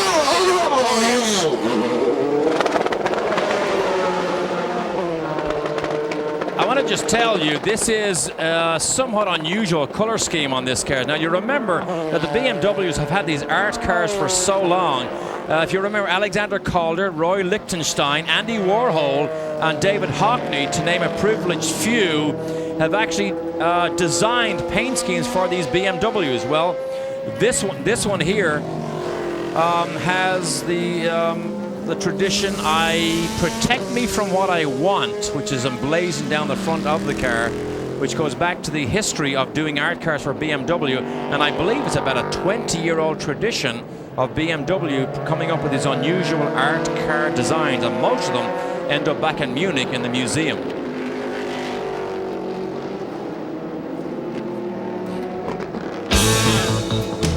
As you can imagine, every sports car owner with a passion for swooping lines and married to horsepower sees their own car as a work of art. I think it was 75 that BMW wed their storied and successful race car designs with internationally renowned artists, and that's what brought the art cars. And they're now known as a reflection of the history and the evolution of art design and technology. It takes an enormous amount of time just to create these designs. Like a marriage, I'd say BMW race teams and their favorite hot shoe of the period, these international artists have splashed their spirit on marveled engineering. Now, the latest BMW art car designed by Jenny Holzer is here on display. Her billboard is complemented by a traditional motor racing color scheme on a 580 horsepower V8 or V12 BMW.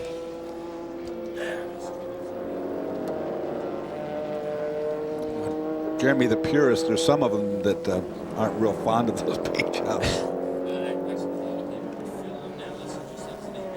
Phil Nellis, who just sent us an email from Toronto, Canada, wanted us to explain a little bit more about those BMW art cars. There's a piece of art.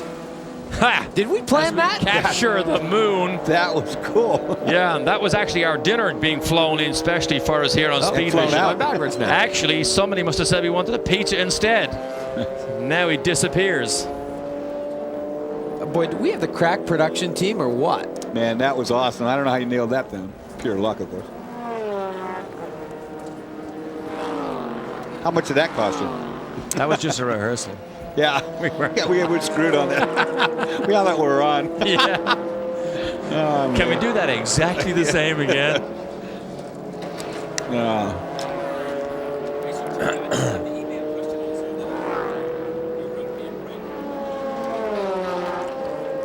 We thought we were on. We were going. Yeah, man, we were. No. Yeah. We didn't know we were off. No, we never knew we were off. Are we off? We're off.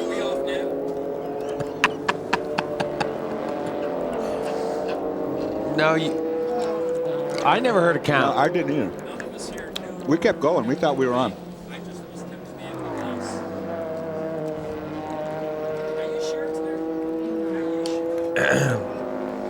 So you must have been thinking, what the hell are those guys doing? Were you in that wreck with Hurley?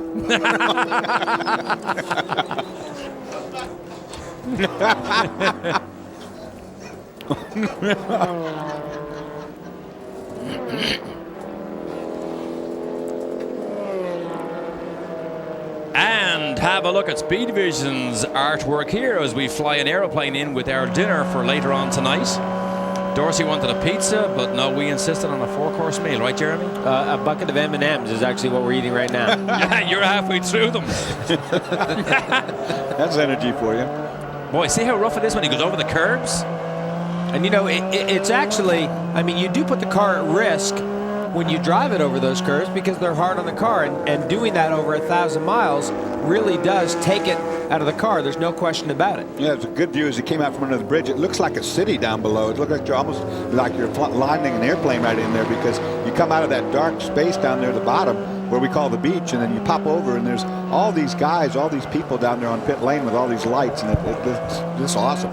Go back to the onboard here, the number 5 car, the Dick Barber machine. This is down through the S's. This is one of the areas where it's very hard to see. This is where you see the biggest closing rates on the GT cars with the prototypes, no question about it. This is one of the slower GT cars that the number 5 Barber car is going around right now as they exit turn 5 on the run down to turn 6. Now, Jeremy, you got to ask yourself right about now, where is that deer? You know, he's from this morning, he's still out there, and it would be not easy to see him right now. No, that was that was a very dodgy situation this morning, and of course, you know, Road Atlanta, it really is out here in the country, and there's an awful lot of forest around the racetrack, an awful lot of wooded areas, and it is one of the dangers you run into. And this is the run up the back straightaway here. A couple of the prototypes. That is the number 77 car, the leader, Alan McNish. I think he was going by one of the Cadillacs there. Maybe not going by. They're a good tussle right now. They go down in the brake zone. And these cars, of course, both V8 powered, turbocharged cars. The Cadillac program, they did run a non-turbocharged version of this car, and of course, if you do that, you can run a larger inlet restrictor. There is McNish. He peels off for the pit lane.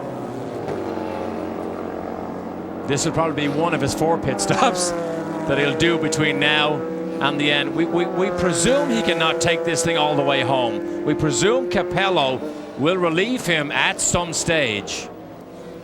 Well, there is a minimum amount of time each driver has got to put in to get points, and that could also be a factor. But you know what? If Alboreto doesn't get enough time, they don't care. He's not in the championship fight anyway. Yeah, and Dorsey, at the same time, there's a maximum amount that you're allowed to drive. Calvin, you down there? Yes, I am, and Alec McNish is getting signals over the radio. He nods his head. He's waiting for the final signal. He's itching to go. No tire change, fuel only. We expect a double, maybe a triple. It's debatable whether Alan can take it all of the way. I would expect Capello to get back in the car before the end of the race. He has to be careful. He'll be on the speed limiter going down pit lane, 60 kilometers an hour. And meanwhile, the GTS leader is in the 92 car, the Viper. It's going to be Heisman behind the wheel. De Riesberg got out of the car. And these guys have been in great shape. It's going to be a real battle here in GTS tonight. We've got 2 vets and a Viper on the same lap. The 91 car lost several laps, about 3 or 4 laps, due to a battery change earlier in the race. To follow on, Calvin, and what you talk about with the whether Alan McNish can maybe make it all the way in that Audi, he likes to control his own destiny. Remember, BMW have led this championship for drivers all season long here. Because of Audi's 4 wins in the last 4 races, they have just about caught up. If they can win here, they will take over the lead in the Drivers' Championship. And then most people think you will never slow that freight train down because it is so powerful. It's got so much momentum. And Jeremy, when you have that type of momentum and engineering behind you, nothing can stop you some of the time. Well, that's the thing, and we've already talked about how that BMW is a year old, and the Audi team is that car is the most up-to-date of these prototypes. And surprisingly, that Viper left the pits right there with stickers on, brand new tires, and that is quite dicey in the cold weather, I'll tell you that. When we come into today's race, before we started, Mueller was leading the Drivers' Championship with 182 points. J.J. Leto, his teammate, 179. And then we had Alan McNish, only 2 points behind him. So McNish is only 5 points behind coming into this race. If he wins here, I'll tell you what, you're not going to stop him from now till the end of the year. 174 miles an hour into turn one. That's just about exactly what he was doing in the dry as he runs up on one of the Corvettes on the run up to turn 3. Amazing in the pitch black. He has done 314 laps. With very few yellows, we reckoned he would do almost 400 laps, 394 to be precise. We had a lot of yellow flags throughout this race because we had so many incidents. And we're going to show you those incidents as the race goes on here. We give you hourly updates because they were spectacular. These guys now under so much pressure. The 4 car, by the way, that McNish just went by is the new leader in GTS because the 92 car had stopped. We saw that pit stop. These guys are under so much pressure now in terms of pace. And we talked a lot when Greg and I were in the booth, and Calvin was here as well. You know, endurance races have become long sprint races. Oh, yeah. This whole idea, you go out and you establish a pace and you run that pace and you hope the car doesn't break, and that doesn't fly anymore. You run as hard as you can from start to finish. And incidents will happen. We've had 6 full course yellows during the course of the day. But you mentioned that in 1988, I was part of the Jaguar team that went to Le Mans. We had 5 cars. We were the most powerful team there. Tom Walkinshaw, who ran the team, took us all together before the start of the race. He said, I want you boys to go flat out, but don't abuse the car. He said, if you go flat out, at least 2 out of 5 will finish. If they do, we probably will win. It's exactly what happened. Jan Lammers ran the winning car. Our car finished 4th. And it was the first, I believe, of the 24-hour sprint races, Jaguar against the might of Porsche. And it hasn't slowed down since. Even these 10-hour races, like the Petit Le Mans Classic, is a sprint to the finish for 10 hours.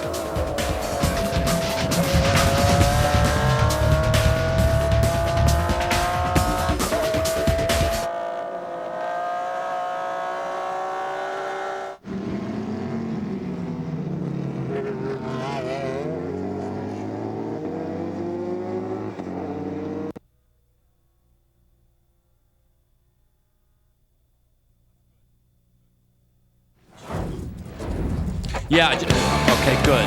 Who's in the 92 car when it crashed, you know? Who? Oh, yeah, okay. Okay, hang on, yeah, and Jerisha Borg, okay. Okay, no, hang on. Who? Belloc. Okay, go ahead, Terry, thanks. This is 42. That was, who is that? Leto passed. Who was in the Audi at the time? Can we remember that, Jeremy? When Terry, can you just back that up again? Christensen. It was Christensen. Christensen.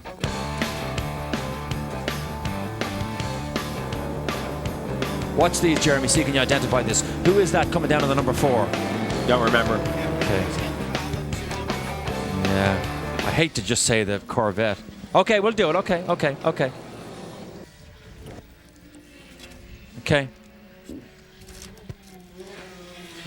If you can remember who might have been in that Corvette at that time. Who's in the pits here?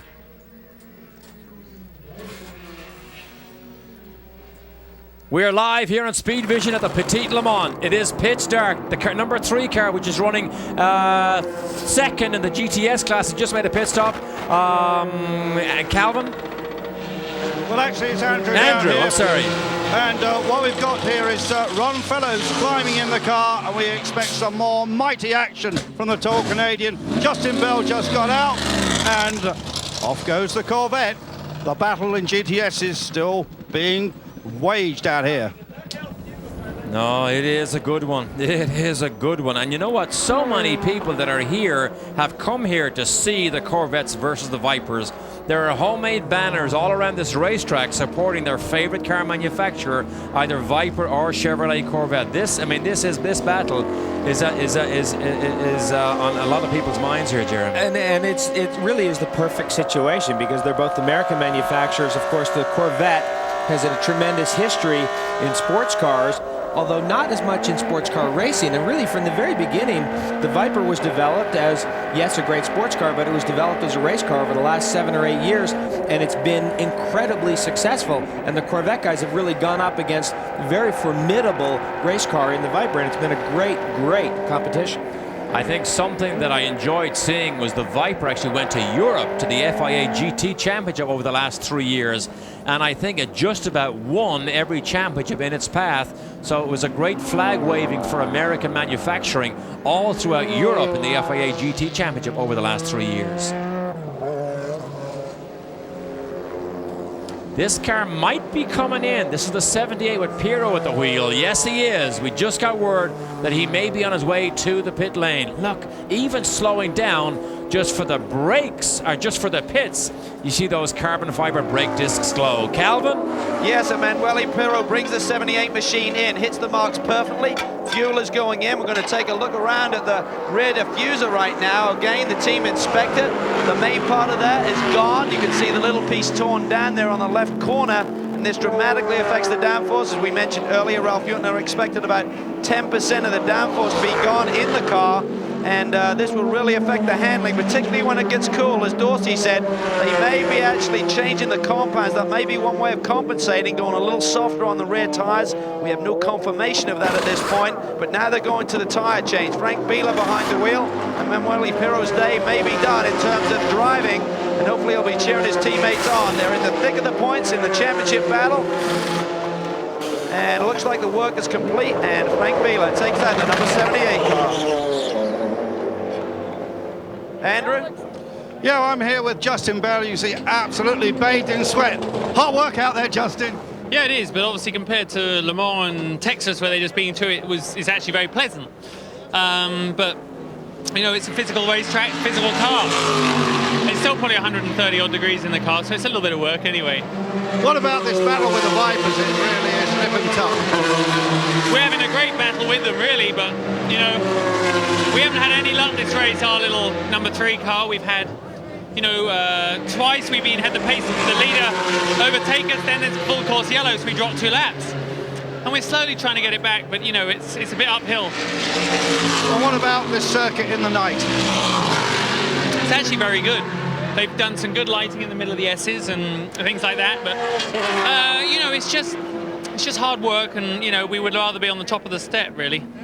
Well, you've been doing a great job, Justin. Go and get a shower. Thanks a lot. Looks like he's already had a shower. I mean, that just gives you an idea of the physical exertion from a racing driver. I mean, ask anybody to name an athlete. They'll tell you about a basketball player or a football player. I promise you, to get a sweat like that, to work as hard as they will have average heartbeats about above 150 heartbeats per minute driving these race cars at the levels they do it at, the concentration levels and the adrenaline rush that they have. It is very, very hard work. It's not abnormal to lose 10 pounds of water weight in the first hour that you drive one of these cars or these sedans, 130 degrees inside. As you fly down through the darkness here, I just want to tell you, the Chevrolet Corvette number 4 is still leading the GTS category.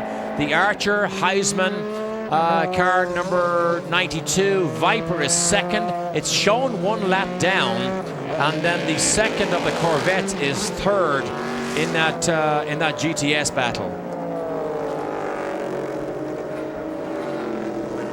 Let's just take a look at the highlights. And this is hour 7. This is Alboreto in the Audi. Oh, he almost gets smacked by Belloc in the number 2 Viper, who goes way, way off into the grass in avoidance.